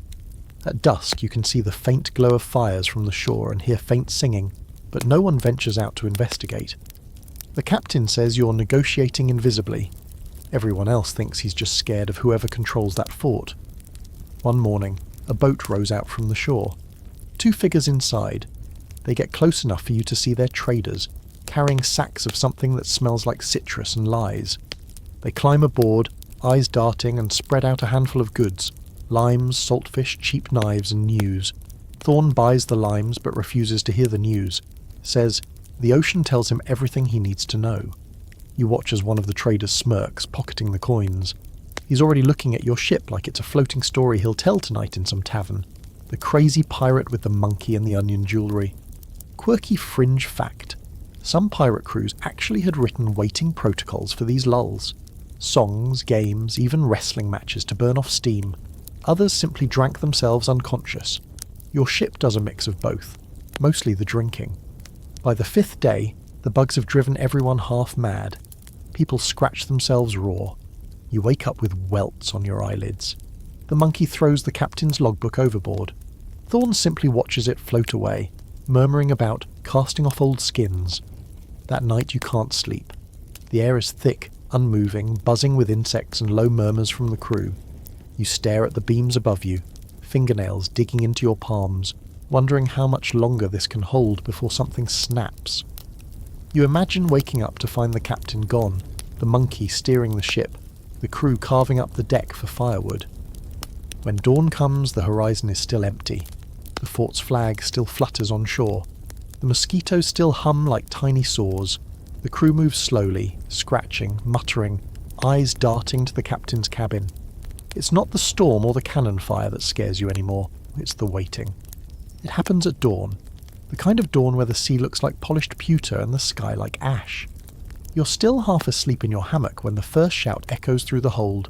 Sails! Sails on the port side. It's a sound you've learned to dread. Everyone bolts upright at once, banging heads and elbows, scrambling for weapons they barely know how to use.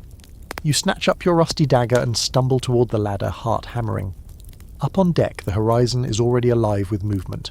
Not a merchant ship this time. Not another ragged vessel like your own. It's a navy ship, sleek, disciplined, bristling with cannons and flying a flag that promises only one thing: capture. You can see the glint of uniforms moving in neat rows, the flash of sunlight on polished metal. No drunk shouting, no chaos, just a predator closing in. The crew goes quiet like a cornered animal. Even Stabsy stops squawking. Captain Thorn bursts out of his cabin barefoot, hair wild, robe hanging open. He scans the horizon, then grins like a man who's already lost his mind but thinks it's a poker game. Ah, he says, guests. No one laughs. Run or fight, Peggy mutters, already fumbling with a pistol that may or may not work. The captain tilts his head toward the navy ship, now cutting the distance with alarming speed. Too late to run, he says. Prepare for diplomacy. Then he pulls out his cutlass.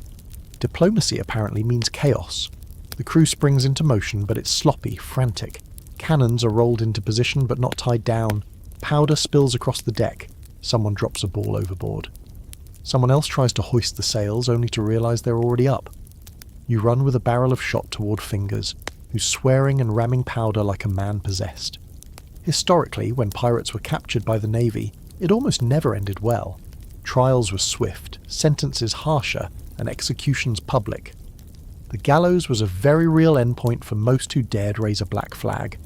A few were pardoned for turning informant, but most swung. Some were even tarred and gibbeted, their corpses displayed in cages at harbour entrances as a warning. You think about this as you load another cannonball. The first shot from the Navy ship roars across the water. It lands just short, spraying cold salt water over the deck. The second tears a chunk from the aft railing. Splinters fly. The crew ducks as one. Stabsy lets out a shriek that sounds like "we're doomed," which isn't helping morale. The captain shouts orders, but they're more like riddles. "Fire at the sky to hit the sea," he bellows. "Aim for their pride." Nobody knows what that means. Peggy just fires blind. The cannon bucks and smokes. The shot splashes wide. The Navy ship doesn't miss. Its next volley smashes into your starboard side, splintering wood, knocking men flat. You're thrown against a barrel, wind knocked out of you. You cough, tasting blood. Someone screams. Someone else doesn't get back up. Then the grappling hooks fly. Iron claws bite into the railing. Ropes snake over the deck. The Navy isn't just going to blast you apart, they're going to board. And unlike pirates, they're trained, disciplined, uniformed. You see them already swarming the ropes, cutlasses glinting, pistols ready. The captain laughs, actually laughs. "Let's greet our guests properly," he yells and charges. Clarence the monkey leaps from the mast with a screech, landing on a navy officer's face and clawing like it's been waiting for this moment all its life. You duck low, gripping your dagger, heart pounding in your ears. The uniformed man swings at you with a sabre. You parry clumsily, more by luck than skill, and slash at his arm. He curses, stumbles, and another pirate tackles him from behind. Around you, the deck becomes a blur of blue coats and filthy rags, blades flashing, pistols cracking, smoke hanging thick. Someone sets fire to a powder keg. Someone else shouts to put it out. A navy officer grabs Maggot by the collar and hurls him into the mast. Maggot laughs like a lunatic and bites the man's ear. You're pressed back toward the railing, the fight closing in. You glance at the water. Cold, grey, endless. You think about the man who fell in a few days ago, about the sharks, about the slow fade beneath the waves. You grip the railing tighter and decide drowning might actually be worse than hanging. Then you hear the whistle, sharp, final. The navy captain is standing on his own deck, gesturing sharply. Reinforcements surge over the ropes. Your crew is outnumbered 2-1, maybe 3. You see Peg-Eye Lou go down under a pile of uniforms. Fingers drops his pistol and raises his hands. Belly collapses near the galley door, coughing blood. Even Stabsy falls silent. Captain Thorne still fights, swinging his cutlass in wide theatrical arcs. He looks magnificent, ridiculous, doomed. The monkey clings to his shoulder like a tiny demon. For a moment it's like a painting, a mad pirate king at the edge of defeat. Then 3 navy men rush him at once. You drop your dagger as it's over. Historically, some pirates fought to the death rather than be captured, but most surrendered when they realised the odds. You can see it happening now. One by one, your crewmates throw down their weapons, hands up, eyes down. The navy herds them into a group near the mainmast. You're shoved into line, wrists bound with coarse rope that bites your skin. The captain is finally disarmed. He grins at you all, eyes wild, and says, "Don't worry. I've been in worse places." You don't believe him. Quirky fringe fact. Some captured pirates tried to pretend they were just innocent sailors forced to serve. A few even pulled it off. Most didn't. Trials in colonial ports were swift and brutal, and the public loved a good hanging day. It was like a festival with snacks. You stand on the deck, wrists tied, watching the navy sailors loot your ship, toss bodies overboard, and stomp on everything you once thought might matter. The horizon looks endless, but you've never felt more trapped. This isn't a storm you can ride out. This is the end of the line. The noose itches. That's the first thing you notice. It's rough, scratchy hemp, frayed just enough to scrape the skin raw, but still strong enough to snap your neck like a dry twig. The knot sits heavy against your collarbone as you stand on the wooden platform, ankles shackled, wrists bound behind you, sweat trickling down your spine despite the early morning chill. You're trying to look anywhere but down, but it's hard to ignore the way the platform creaks with every twitch of your leg. One gust of wind and it feels like you'll fall through the floor and into eternity. You're not alone, of course. There are 7 of you lined up in a row, what's left of the crew who didn't get lucky enough to be shot during capture, or tossed into a festering jail cell somewhere in a port town that smells like horses and rot. Gristle's next to you. He's chewing something, jaw twitching like he's trying to pretend this is all just a minor inconvenience. Peg-Eye Lou is 2 spots down, staring at the horizon like he might still swim for it. Maggot's humming, loudly, and off-key. It's making your nerves worse. The town square is packed. Everyone in the colony has shown up, kids on shoulders, merchants peddling roasted nuts and sugar sticks, ladies in bonnets whispering behind gloved hands. Public executions are apparently a great excuse for socialising. Someone even brought a picnic. A man in a top hat is sketching you with charcoal on a pad of paper like you're a street performer. You can smell beer and roasted meat drifting through the crowd, mingling with the thick, sweaty scent of death. And behind all of it, looming like a bad decision, is the gallows. Twin beams, twin ropes, twin trapdoors. The wood is stained dark from years of justice. There's no ceremony to it, no reading of last rites, no priest. Just a man with a piece of parchment yelling your crimes to the crowd like he's calling out bingo numbers. Acts of piracy on the open seas, theft of crown property, destruction of naval equipment, unlicensed ownership of a parrot. That last one actually gets a laugh from the crowd. You look around for Stabsy, but he's not here. Rumour has it he escaped during the raid and now lives in the governor's garden shouting obscenities at anyone who walks by. Fitting. Historically, pirate executions were public spectacles, designed not just to punish, but to deter. The goal wasn't justice, it was fear. They'd string up a pirate, hang him until dead, then dip the body in tar and suspend it in an iron cage at the harbour's edge so sailors, merchants and wide-eyed children could pass by and think, "Not for me, thanks." Some pirates were even left hanging for weeks, their corpses swaying in the breeze like ghastly wind chimes. You try not to think about that. Try to breathe. 1, 2, 3. You go over every possible scenario in your head. Maybe the rope breaks. Maybe a pardon arrives. Maybe the governor changes his mind. Maybe dash dash. A drum roll cuts through the noise, loud, sharp. The executioner steps forward, face hidden beneath a burlap hood, axe hanging from his belt. Not that he needs it. You hear the magistrate say, "Any final words?" and the crowd goes quiet. For the first time all morning no one's chewing, no one's gossiping. Even the birds shut up. The man to your left says something, maybe a prayer, maybe a curse, you can't tell. Gristle clears his throat and yells, "The rum was not my idea." Maggot shouts, "Tell the monkey I forgive him." You just breathe. The floor beneath your feet shifts slightly, testing the trapdoor. You brace yourself. The sky above is pale blue, the kind of sky that belongs to normal days. Wash days, market days, not hanging days. You imagine being anywhere else, even back on the ship covered in grime and wounds with nothing but salted pork and belly rum to look forward to. You'd take that over this plank beneath your boots. But here you are. The magistrate nods. The drums stop. You close your eyes. Nothing happens. You blink. The crowd murmurs. Confused whispers ripple outward. Then, chaos. A shout from the far end of the square. People part. A horse clatters across the cobblestones. Dust flies. Someone's waving a document. Not a pardon. Orders. It's the governor's assistant. He's breathless, sweating through his coat. "Stay the hangings," he yells. "Hold the executions." There's been a delay. Gristle cackles, Peg-Eye Lou faints. You just stare. Turns out the governor wants to make a spectacle. Bigger crowd, more officials, a proper hanging, with music. He's postponed the execution until tomorrow so some dignitary can make a speech first. Apparently your death is now part of the entertainment calendar. So instead of swinging, you get hauled back to the holding pen. A wooden cage behind the gallows that smells like fear and urine. You're tossed inside with the others, wrists still bound, legs still shaking.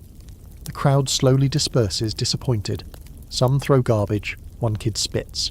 Quirky detail. Some pirates delayed their own execution by demanding to be hanged in the afternoon instead of the morning, arguing that a man deserves one final warm meal. A few even escaped while the hangman was out to lunch. You don't get that lucky. You get stale bread, tepid water, and the luxury of 24 more hours to think about how you're going to die. That night you sleep on straw, body aching, mouth dry. The other prisoners are quiet now, too exhausted to speak. You lie awake, staring through the bars at the gallows, silhouetted in moonlight like a cruel scarecrow. You wonder if anyone's coming for you, if any part of this will be remembered, if your name will end up in a book, or just on a list of some guys who hanged. You think about the sea, the wind, the spray on your face. You think about that first day when everything was still unknown. You didn't know how to fight, how to eat hardtack, how to swab or not or survive a hurricane. You didn't even know how badly it would all stink. Now you know. And tomorrow, it ends. You wake to a boot nudging your ribs. It's not gentle. Nothing on this side of life ever is. The guard, a squat man with a face like a broken anvil, grunts and points with his musket. Up. Visitors. You blink, crusted with sweat and straw. For a brief moment you think maybe it's a dream, or a trick. Visitors? To a condemned pirate. You sit up slowly, every muscle aching from the wooden floor, and shuffle to your feet. Gristle groans from the corner and rolls over, muttering something about clams and revenge. You leave him to it. Outside the cell, the daylight hits like a slap. Sharp, glaring, too clean. You squint, then freeze. Standing just beyond the bars, arms crossed and eyes narrowed, is a woman in a worn, sea-stained coat. She looks you over like she's calculating your weight for cannonball replacement. Her hair's tied back with a leather strip, and she wears 2 pistols across her chest like jewellery. "Which one are you?" she asks. You tell her your name, or at least the version that made it onto the arrest log. She frowns. Didn't think so, she mutters, but you'll have to do. She gestures to the guard, who opens the door with a smirk. He's yours, miss. Don't bring him back broken. You're too confused to be scared, which is saying something considering yesterday you had a noose around your neck. The woman leads you around the side of the courthouse, past stacked crates and a rusted cannon, and into a shaded alley. She doesn't speak until you're out of sight. I'm Anne, she says, turning to face you fully. Anne Bonny. Maybe you've heard of me. Maybe you haven't. Either way, we've got 10 minutes and I need a favour. Your brain stutters. Anne Bonny, the Anne Bonny, legendary pirate, fearsome, fierce, and, according to tavern law, the kind of woman who'd punch a shark just to see if it would flinch. She's supposed to be dead, or captured, or rotting in some other prison. She rolls her eyes at your stunned expression. Yeah, I get that a lot. But no, I'm not here for autographs. I'm here because you're about to hang, and I need someone who doesn't mind dying, or pretending to. She explains quickly, eyes darting to the corners of the alley every few seconds. There's a shipment, a ship, a plan. She's short one body, a switch, a fire, confusion. Your death as a distraction. All you have to do is play along. Make them believe it's you swinging from the rope tomorrow. You don't even hesitate. Of course you'll do it. What's the alternative? Actual death. You nod, and she grins. Good. Knew you had that not completely stupid look. Before you can ask what exactly she means by switch, she disappears around the corner. A few minutes later, you're back in the cell, heart racing, head spinning. Gristle stares at you. That your girlfriend? You say nothing. You just lie back down and try to steady your breath. Historically, women like Anne Bonny and Mary Read defied every expectation of their time. They dressed like men, fought like demons, and earned the respect and fear of pirate crews across the Caribbean. They were just as ruthless, just as skilled, and somehow even more dangerous because nobody saw them coming. Anne in particular was known for her temper, her cunning, and her complete unwillingness to take orders from anyone who hadn't personally earned her loyalty. But life on a pirate ship wasn't any better for women. If anything, it was worse. Most pirate codes didn't allow women aboard at all. The few that did tolerated them only under certain rules, and always under watch. A woman who wanted to survive among pirates had to be twice as brutal, twice as smart, and twice as fast with a blade. You wonder what Anne saw in you. Desperation, maybe. Or just someone already close enough to the grave that he wouldn't flinch at the risk. That night, there's more noise than usual outside the cell. You hear carts being moved, guards shouting, something large being dragged across the square. Gristle watches the shadows on the wall and says, "They're building bleachers." You groan. "Fantastic." "Yeah," he replies, "bringing out the fancy ropes for this one." You barely sleep. Every hour drips past. You count your breaths, the planks in the ceiling, the sound of your pulse hammering in your ears. At some point, you think you hear the flap of sails far off in the harbour. A ship, maybe. Anne's? You cling to the thought like a drowning man to driftwood. Morning comes fast and cruel. You're dragged from the cell, pushed into a clean shirt. Why they bother, you'll never know, and march back into the square. The gallows look taller today, more polished. There are flags. Someone actually hung flags for your execution. The crowd is twice the size as before, the same vendors, the same wide-eyed children, the same bored magistrate with his parchment. You're led up to the platform. The noose is already there, swaying slightly in the breeze. You see the same hooded hangman, the same guard chewing a toothpick like it's a moral decision. And across the square, in the crowd, you spot her. Anne Bonny, watching from beneath a wide-brimmed hat, arms folded, waiting. The magistrate begins his speech. You hear none of it. Your pulse drowns it all out. The crowd jeers. Someone throws a rotten tomato, which misses and hits the magistrate in the knee. Stabsy's voice, clear as a bell, shouts from somewhere. "Hang him slow!" The bird laughs. You want to laugh too. Then the hangman moves behind you. The noose slips over your head. The trapdoor creaks. Any minute now. Any second. And then, a scream from the docks. A plume of smoke. A boom. The crowd turns. Guards run. The executioner hesitates. The trapdoor does not drop. Anne's plan has begun. You don't know if you'll survive, but for the first time in days, you think, maybe, you've got a chance. The explosion shatters the morning calm like a gunshot in a chapel. It echoes through the square, loud enough to make everyone flinch. Even the hangman drops the lever and stumbles forward. The trapdoor creaks under your feet, but mercifully doesn't drop. You feel the noose tighten for a brief, terrifying second, then loosen again as the executioner regains his footing, swearing into his hood. The crowd erupts, not in cheers, but in panic. Children scream, merchants dive behind their carts, hats fly, chickens, because yes, someone brought chickens to the hanging, flap wildly in all directions. You twist your head toward the docks just in time to see a second blast rip through the air, this one accompanied by the unmistakable crack of musket fire, and a plume of black smoke rising like a greasy ghost. Anne Bonny vanishes into the chaos. 1 second she's watching you from the crowd, the next she's gone, a shadow slipping between bodies, faster than the guards can react. You'd admire it if you weren't so busy trying not to die. The executioner turns to the magistrate. "Do I still do it?" he asks, genuinely unsure if the hanging is still scheduled mid-riot. "No!" the magistrate yells, backing away from the platform. "Stop everything!" His wig is crooked, and he's got tomato on his robes. It does not add to his authority. Someone in the crowd yells, "Pirates!" which, while accurate, isn't helpful. Everyone starts running in different directions. The square dissolves into a chaotic mess of boots, powder, smoke, and screams. You're still on the platform, still bound, still with a noose around your neck, but now you've got a new problem. Nobody's watching you anymore. Well, almost nobody. A man in a red bandana appears at the base of the platform. He's lean, scarred, and carrying 2 pistols like they're extensions of his hands. "You the one Anne picked?" he shouts up to you. "I think so," he grins. "Good enough." He leaps up the stairs, knocks the hangman out cold with the butt of a pistol, and cuts the rope with 1 clean slash. You stagger forward, legs numb, wrists still bound. He grabs your arm and hauls you down. "Name's Rags," he says. "Now run." And run you do. Historically, jailbreaks during executions weren't common, but they did happen. Pirate crews occasionally staged rescue missions, especially if one of their own was captured in port. They'd time it with a distraction, a fire, a brawl, a dockside skirmish, and use the chaos to break their comrade free. Risky, sure, but pirates weren't exactly known for their love of caution. Rags leads you through the crowd, shoving past screaming townsfolk and confused soldiers. You duck behind a cart of pears, leap over a barrel, and sprint down a narrow alley that smells like fish and regret. You hear gunshots behind you, more shouting. Somewhere a bell is ringing, that can't be good. "This way!" Rags grabs your shoulder and jerks you through a half-open door into a smoke-filled tavern. Inside, a man is lying unconscious on the bar.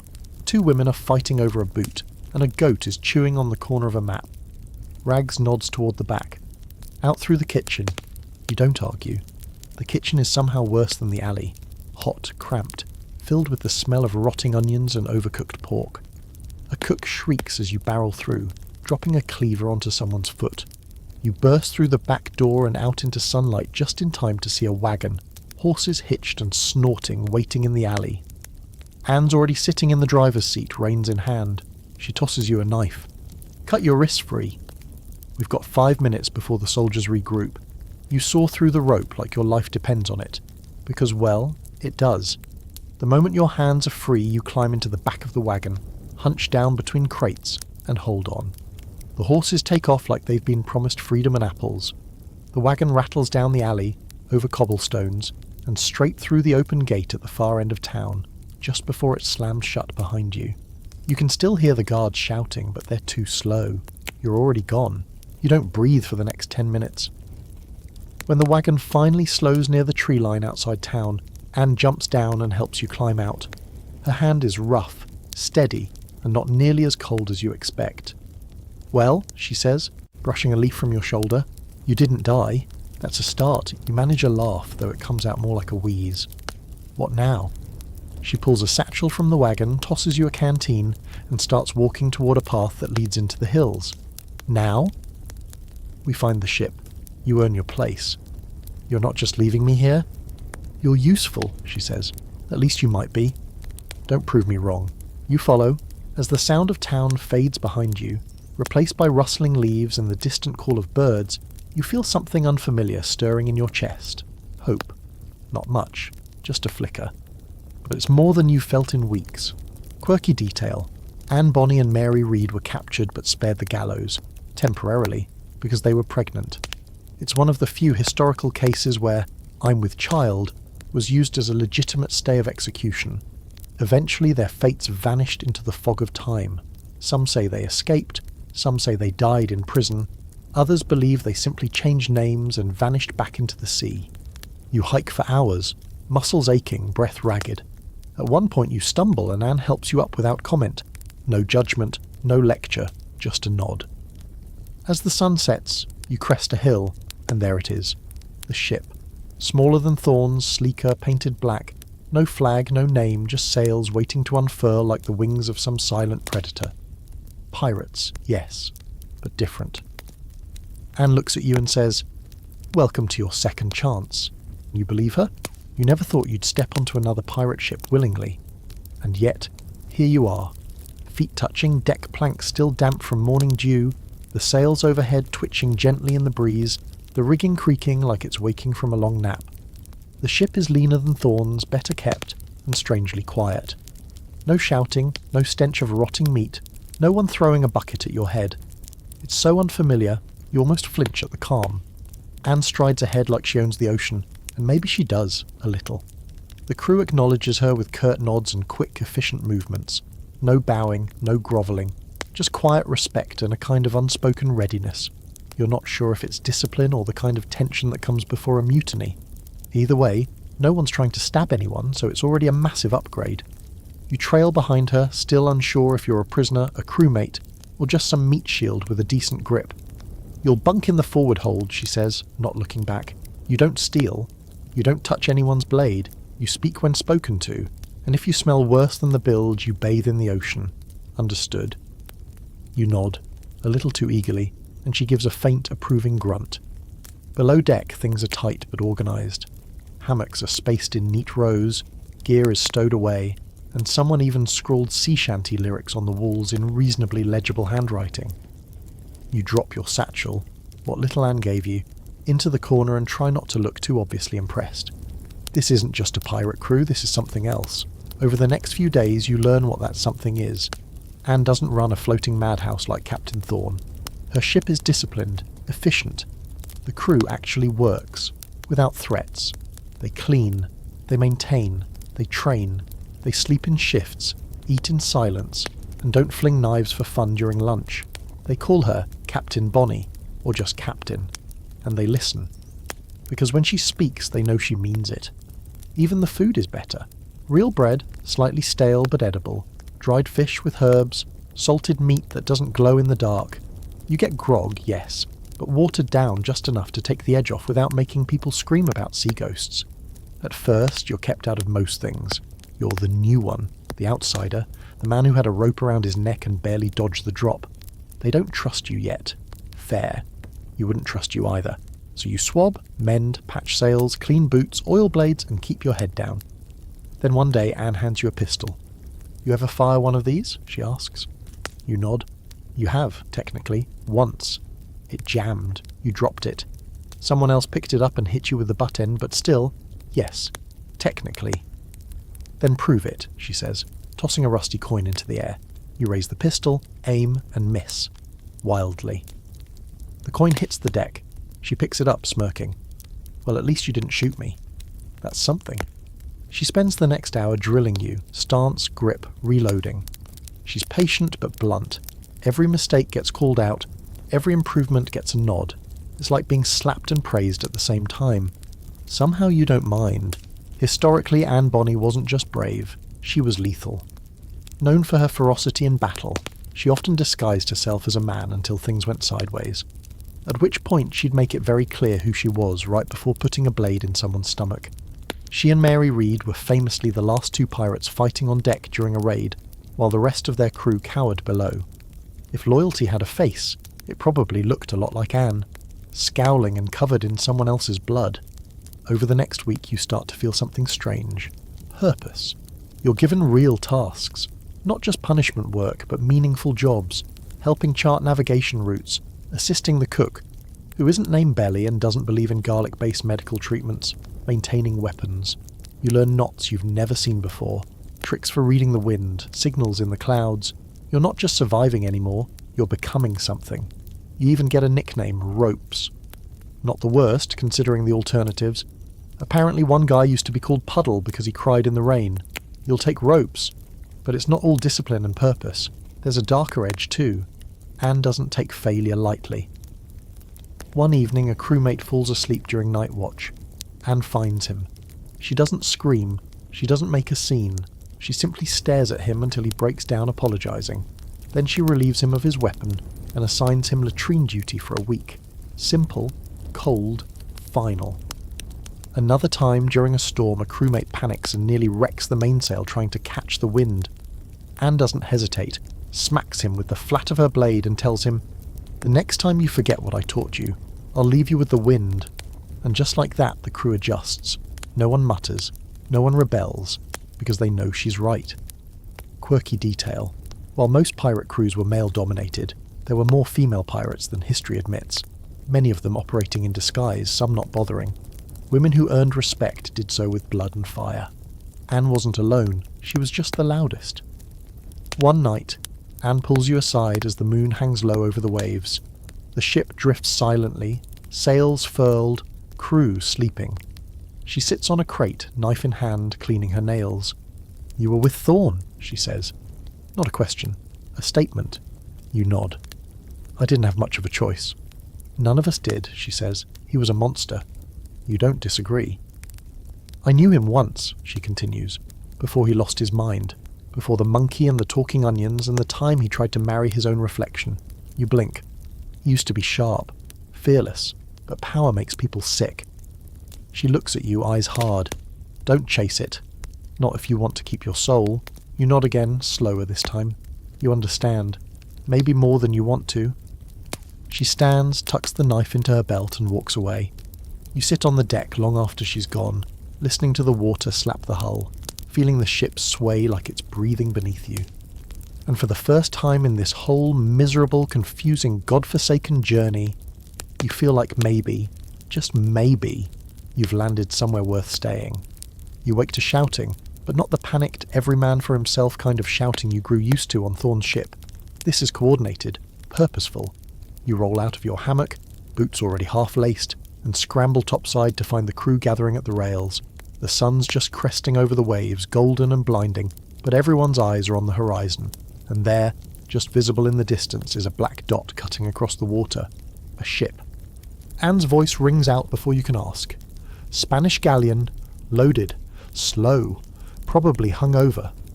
She points. "We catch it by dusk if we hold speed. Get moving." And just like that, you're at full sail. You haven't chased another ship in weeks. Anne's crew isn't the kind to attack anything that moves. They pick targets, specific ones, rich, slow ones. You learn quickly this is part of her success. She doesn't burn through lives for scraps. She waits, strikes hard, leaves no witnesses. You grip the nearest rope and hoist the foresail, muscles burning in a satisfying I might not be dead kind of way. All around you, the crew moves like a single machine. Orders are shouted, sails pulled tight. The hull groans as it cuts through the chop. There's no panic here, just the strange, deadly rhythm of people who know what they're doing. Historically, pirate crews like this one, tight-knit, disciplined, selectively aggressive, were terrifyingly efficient. They didn't always need to fire a shot. The reputation alone was often enough. Word would spread of a captain who never missed, a ship that left no survivors, a flag that meant surrender or sink. And Anne? Anne Bonny had already become myth. Half the ports whispered that she was a ghost. Others said she was still 20 years old and drank gunpowder for breakfast. Neither was true, but if you saw her on your stern you didn't wait around to check. By midday the galleon is clearer now. Bigger than yours, heavier, more firepower, sure, but sluggish. You can see the bright yellow of its hull stripes, the flapping royal banners, and the lazy zigzag of a crew clearly not expecting trouble. They think they own the sea. Anne means to correct them. As you close the distance, the energy on board shifts. Calm gives way to tension. Blades are checked, powder horns topped off, pistols loaded and tucked into sashes. Someone hands you a cutlass. It's not fancy, but it's sharp and well balanced. You nod. This time, you won't be hiding in a corner or mopping blood off the deck after the fact. This time, you'll be in it. Rags grins at you as he adjusts his bandolier. Nervous? You shake your head. He laughs. Liar. Anne climbs the quarterdeck, coat flaring behind her. She doesn't yell, she never does. Just a few words. No fire unless I say. No screaming. We're faster, smarter, and we're hungrier than they are. A pause. Take what they have. Leave the rest to the sharks. You swallow hard. Then silence. Just the sound of the sails straining, the creak of the ship, and the soft hush of water as you slice closer and closer. You're in range now. The galleon crew finally spots you. They panic. Bells ring. Sails twist. It's too late. Anne raises her hand. Fire! The cannons roar. Your ears go numb. The whole ship jolts back like it's recoiling from its own violence. You hear the crash, wood splintering, men shouting, then return fire that sails high over your heads and crashes harmlessly into the sea. Amateurs. Anne doesn't slow. She shouts for the helmsman to bring you broadside. Another volley, this one aimed low. You see the enemy hull shudder as holes bloom across it like black flowers. Then grappling hooks. They fly through the air with a deadly grace. Ropes pull taut. You're reeling them in. You're boarding. Anne draws both pistols. Let's make it quick. And then chaos. You leap across, boots slamming down onto unfamiliar planks. Smoke. Shouting, steel on steel. You duck a blade, lunge forward, parry, slash. It's all movement and instinct. No thought.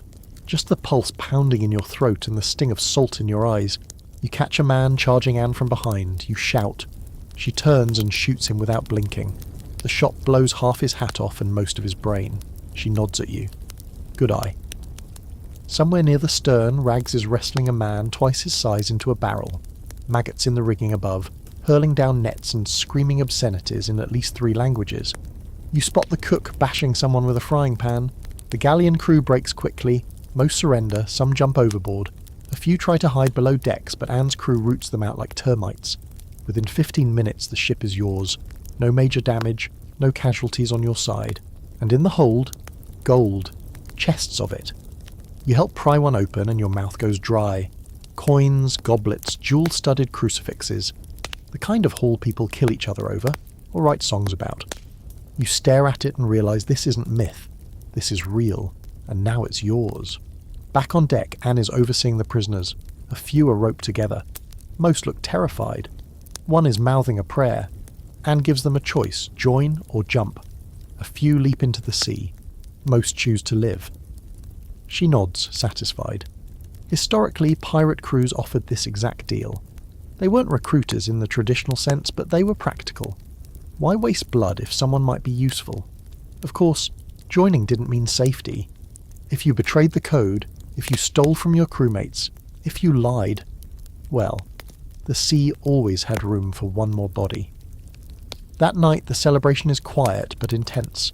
No wild screaming, no drunken sword fights, just laughter, warm grog, and a sense of triumph so thick it clings to your skin. Anne watches it all from the quarterdeck, sipping something dark from a tin cup. She sees you, lifts her cup, nods once. You nod back. Quirky fringe fact. Pirates had surprisingly democratic rules for dividing plunder. Shares were pre-agreed upon. Captains didn't take 10 times more than everyone else, often just 1.5 shares. It wasn't fairness for morality's sake, it was survival. Greedy captains got replaced. Fast. You sit near the railing, feet dangling above the sea, watching the stars bloom overhead. You're bruised, exhausted, and still slightly deaf in one ear. But alive. And for once, needed. You helped take a ship. You held your ground. And for the first time you don't feel like some fool who got dragged along for the ride. You feel like a pirate. You wake to the smell of salt, gunpowder and sweat. Not the worst combination you've known, not by a long shot. The air is warm, the waves are gentle, and your shoulder doesn't hurt too much when you move it. You sit up slowly, groaning as muscles you didn't know you had remind you that yesterday you helped take a galleon with a cutlass that still smells like someone else's panic.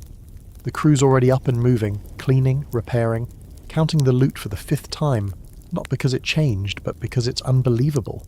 The kind of haul you could retire on, or, more realistically, spend in one weekend in Tortuga and wake up broke, bruised and missing a tooth. You climb up to the quarterdeck where Anne stands with a map spread out on a barrel, one boot resting casually on a cannon. She doesn't look up when she speaks. Still alive? Barely. Good. She gestures at the map. Now we get rid of the gold. You blink. Get rid of it? Spend it, she clarifies. Quickly.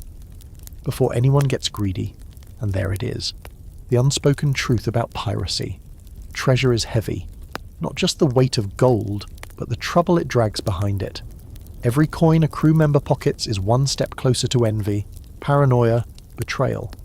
You've seen it before, on Thorne's ship, when someone claimed a pouch of silver and was stabbed during lunch. You felt it creeping around the edges of the crew even now. Sideways glances, tighter grips on coin bags. Anne knows this, of course. She counts on it. That's why she moves fast. You set sail before noon, heading for a small, unmarked island port Anne only refers to as the place. No one else calls it anything. No signs, no flag, just a cove with 5 taverns, 2 brothels, and one man known only as Mop. You're not sure if that's his name or his role, but you don't ask. It takes 2 days to reach the place. 2 days of tension slowly winding tighter. Arguments break out. Accusations float through the air like gnats. Someone claims their coin pouch is lighter than it was. Someone else says they saw fingers going through the storage barrel. Anne keeps quiet but watches everything with the stillness of a storm cloud waiting to break. By the time you drop anchor, everyone's ready to explode. But the moment your boots hit sand, that tension turns into something else. Hunger. The crew scatters into the port like children let out of school. Grog flows, laughter echoes. You don't hear a single pistol shot for at least an hour. It's practically a record. You follow Rags to a dingy tavern lit by whale oil lanterns and filled with people who look like they're all wanted somewhere. You drink slowly, watching the coin fly, onto counters, into hands, under tables, gone as fast as it came, and that's the point. Historically, most pirates didn't hoard wealth. They didn't build castles or invest in real estate. They spent, hard, fast, carelessly. Gold wasn't for saving, it was for proving you existed, because the sea didn't give refunds. One wrong turn, one bad raid, and you were a bloated corpse with pockets full of dreams. So they lived like every day might be the last, because it probably was. You buy yourself a new shirt, leather boots, a knife with a bone handle. Nothing extravagant, but it feels good to not smell like mildew and rope oil for once. You even let a toothless woman braid your hair and tell you your aura smells like almonds. You don't know what that means, but you tip her anyway. Later that night, you find Anne sitting alone on a rock overlooking the cove, a bottle resting between her boots. You approach slowly. She doesn't tell you to leave, so you sit. You ever get tired of it, you ask? She doesn't look at you, just takes a sip. Of the running, the killing, the not knowing what tomorrow looks like. Now she glances at you. Her face is unreadable in the dark, lit only by the moon and the glow of distant torches. The only people who know what tomorrow looks like, she says, are the ones who aren't doing anything. You sit in silence, and then she adds, almost to herself, and if tomorrow kills me, at least it'll have to fight for it. Quirky fringe fact. Many pirate legends are built on lies, half-truths, or outright inventions by later writers.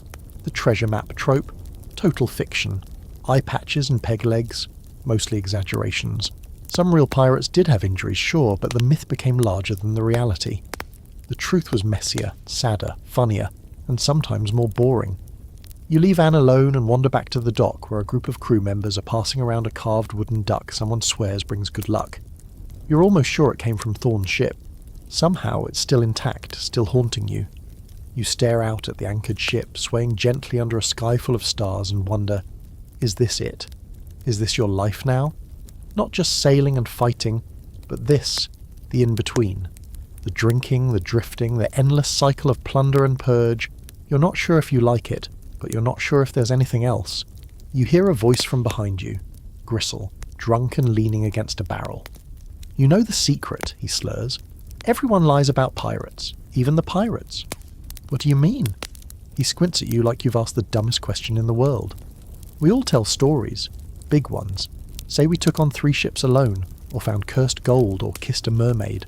All lies, but we tell them so much they feel real, and maybe that's enough. You don't know what to say to that, so you don't. He wanders off to find more rum. You sit there, watching the tide come in, the water lapping against the hulls, the moonlight making everything look softer than it is.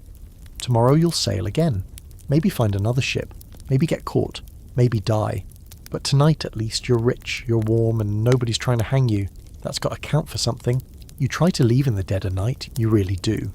You wait until the moon is high, the grog has settled in everyone's veins, and the ship rocks in that slow, hypnotic rhythm that almost feels like safety.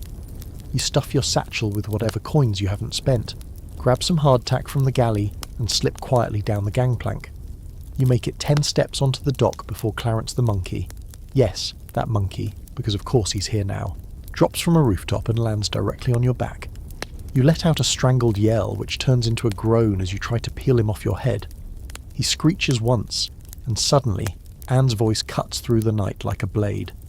"Where do you think you're going?" You freeze, the monkey now sitting calmly on your shoulder like this is all part of the plan. Slowly you turn. Anne stands at the base of the ship's ramp, arms crossed, one eyebrow raised, pistol dangling at her hip. Behind her a few crew members emerge, groggy and curious. You sigh. "I wasn't leaving, just taking a walk. With a bag full of coins and the ship's only decent compass." You glance at the compass in your hand. "It's a really nice one." She steps closer, face unreadable. "Sit." You do, on the dock, like a child caught stealing sweets. The monkey hops off your shoulder and curls up beside you, smug as ever. "You tired of it?" Anne asks quietly, sitting beside you. Not mad, just tired. "I don't know," you admit. "Maybe. Maybe I thought I'd try and make it somewhere else. Find land. A name. Something that doesn't involve knives in the dark." She nods. "You wouldn't be the first. Or the last." Historically, many pirates tried to escape the life. Some were pardoned, some faked their deaths. A few even married into quiet coastal lives, pretending they'd always been humble fishermen with suspicious tans and too many scars. But most of them, they came back. The sea pulls harder than it should. Anne leans back on her elbows, staring up at the stars. "You think land makes it better?" "I don't know. It just feels like maybe there's something else." "There is," she says. "It's called disappointment. Comes with a front porch and a slow death." You chuckle, but it's hollow. She reaches into her coat, pulls out a small flask and hands it to you. "Drink. You've earned at least one honest conversation." You do.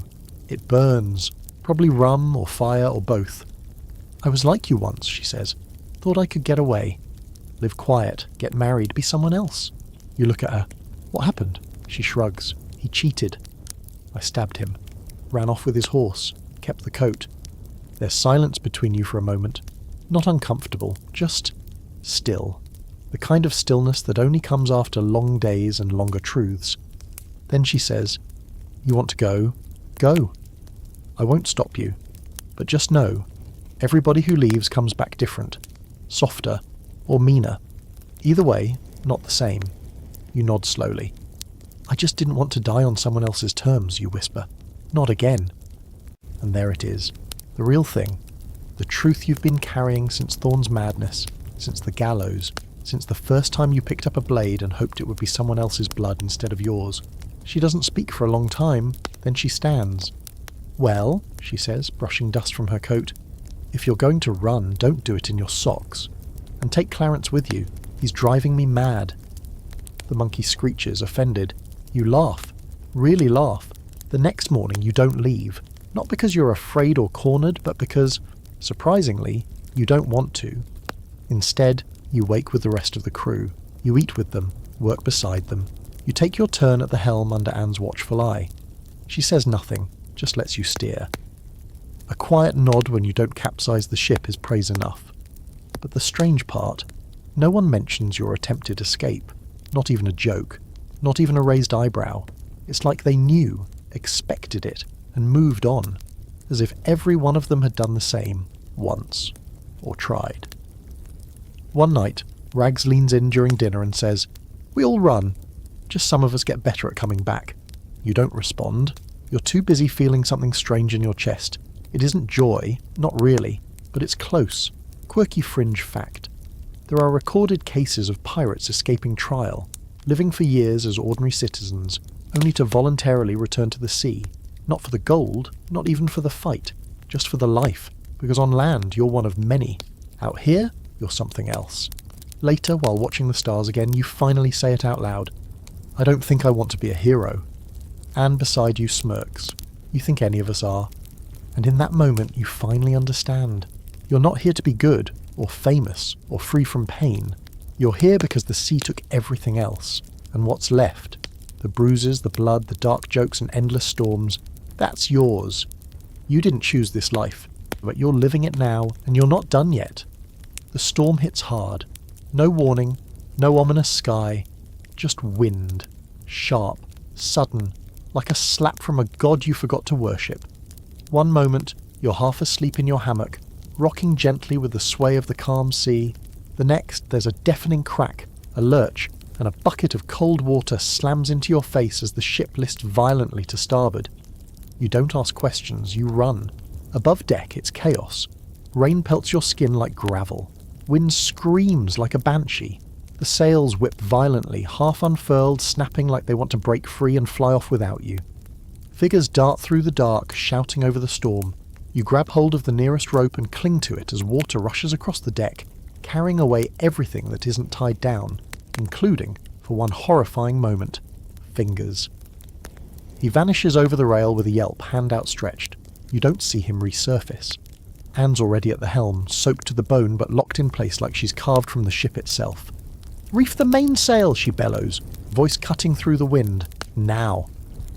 You rush to the lines, slipping on the slick planks, hands blistering as you pull. The sail drops like a guillotine, catching the wind and jerking the mast. Someone screams behind you. Another body lost. You work for hours.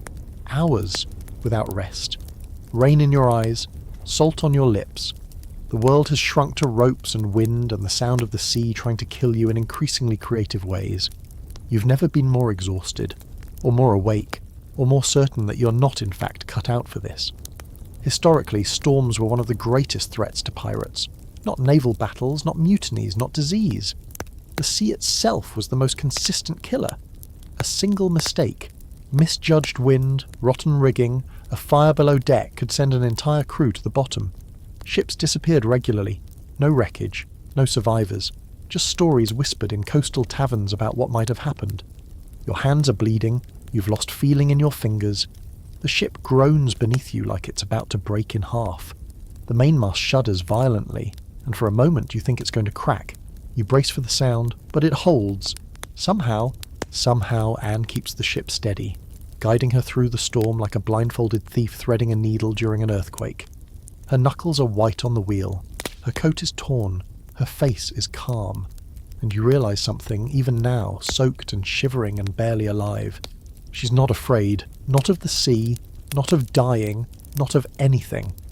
Eventually, finally, the wind begins to fade. The rain slows. The waves settle from fury to agitation. The world stops spinning sideways.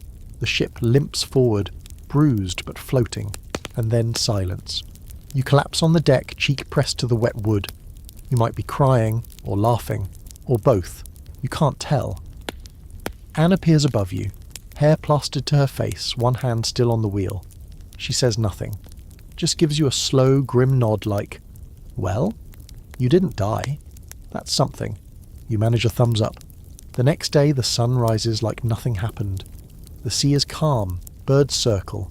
The ship creaks but still floats. It's like the storm was a fever dream, except for the missing crew, the shattered masthead, and the smell of desperation still hanging in the air. You help with repairs, fingers raw and splintered. You don't complain. None of you do. There's a silence among the crew now. Not fear, not sadness, but something else. A grim, mutual understanding. You survived. Some didn't. That's the deal. No tears, no graves. Just keep moving. You find what's left of Finger's satchel wedged under a barrel. Inside is a small journal. He drew crude sketches of each crew member. Yours shows you with exaggerated eyebrows and holding a giant spoon for some reason. You tear the page out and tuck it into your coat. You bury the satchel at sea. That night there's no celebration. Just silence. No one sings. No one drinks. Everyone just sits, watches the horizon, waits. Anne walks among the crew saying nothing. She nods to those she passes. A hand on a shoulder here, a quiet look there. Not a captain demanding loyalty. Just a woman who made it through another storm with fewer friends than she started with. You wonder how many more she can take. How many more you can. Quirky fringe fact. Some sailors believed in sea monsters not because they were fools, but because it was easier to imagine a giant squid pulling ships under than to accept that the ocean itself, cold, uncaring, infinite, was the real beast. Fear, after all, needs a face. Later, as the stars return and the ship drifts quietly onward, you find yourself staring at the water. You think about everything it's taken from you. Your old life, your safety, your illusions. But also what it's given. Purpose, clarity, a second chance that shouldn't have been possible. You think of Thorn, gone, of the gallows, of Anne, of the time you tried to run, of Clarence the monkey, now inexplicably asleep on your feet. You think, maybe you were meant to sink, and maybe this ship, this crew, this broken, battered, floating miracle is what rose in your place. You hear a voice beside you, Rags. Storm like that takes something out of you, he says. Yeah, you reply, and leaves something else. He nods. Better hope you like what it leaves. The wind picks up slightly, soft and steady. The sails fill, the ship glides forward. You don't know what tomorrow brings. A battle, a hangman's rope, another storm. But tonight you're here, alive, changed, still afloat. And if the sea wants to try again, well, it can damn well try. The sea is calm tonight. Not the kind of calm that comes before the storm or the kind that makes your stomach twist with dread. This is something quieter, more certain, a hush rather than a silence, a kind of stillness that feels earned, deserved even, though you still don't believe you deserve much. You lie on the deck alone, back against warm wood, eyes on the stars as they slowly tilt with the rhythm of the waves. Above you, the sails whisper, the ropes creak, the world moves on. It's strange how everything can change, and yet this still feels the same. The water, the wind, the ghostly sound of the sea brushing against the hull like a lullaby. But you're not the same. Not even close. You remember your first day aboard a pirate ship, back when you had no idea which way was aft or whether a dagger went in the boot or the belt. You've been seasick, stabbed, half-starved, tied up, almost executed and very nearly eaten by a shark. And somehow, after all that, you're still here. Alive. Wiser. Saltier, certainly. You'll never be normal again. You know that now. And maybe that's not so bad. Somewhere near the bow, Rags is humming off key. Clarence the monkey snores softly in a hammock he claimed 3 days ago and refuses to leave. You hear Anne's footsteps pass once, slow, steady, and then fade again. No words, no orders, just presence. You let your eyes close, let the warmth of the deck seep into your bones, let the sea rock you like a cradle. You've done your part, you've earned your breath. You don't know what adventure waits around the bend, but that's not tonight's concern. Tonight you rest. And if the wind changes tomorrow, if the cannons roar and the sails snap and fate throws another mess in your face, well, you're a pirate now, you'll handle it.